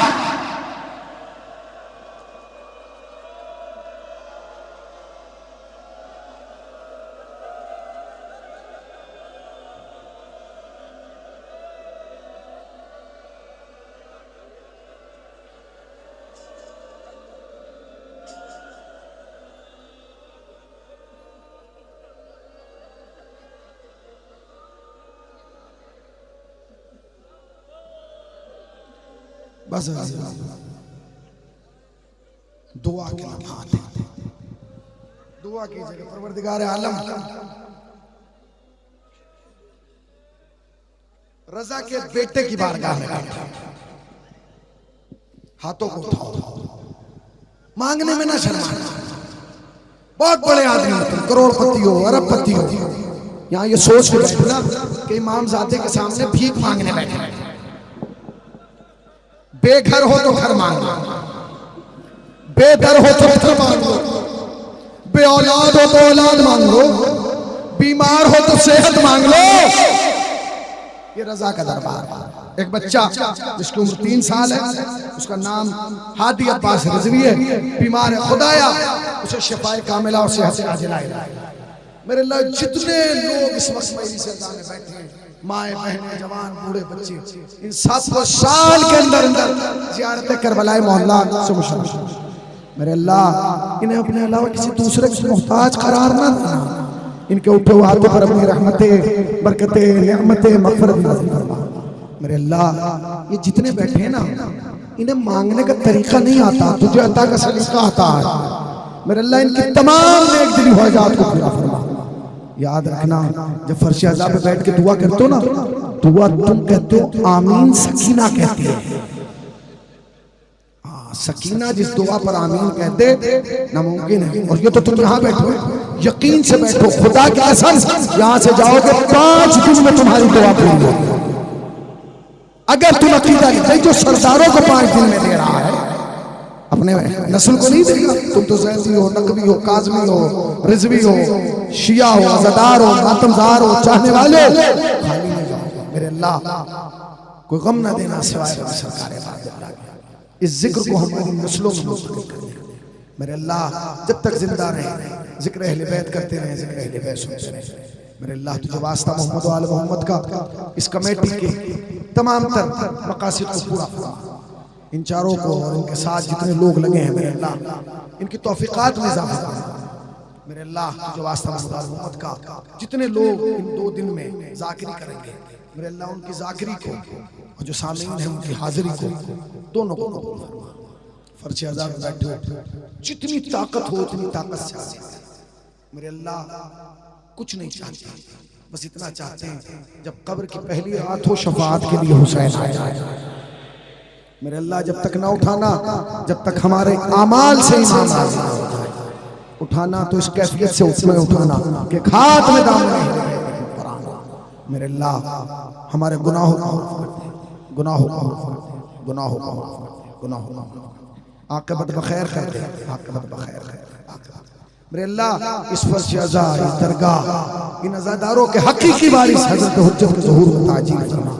हमें सरकार के आवान अनुसार में शुमार फरमा। रब्बना तक़ब्बल मिन्ना इन्नका अंतस समीउल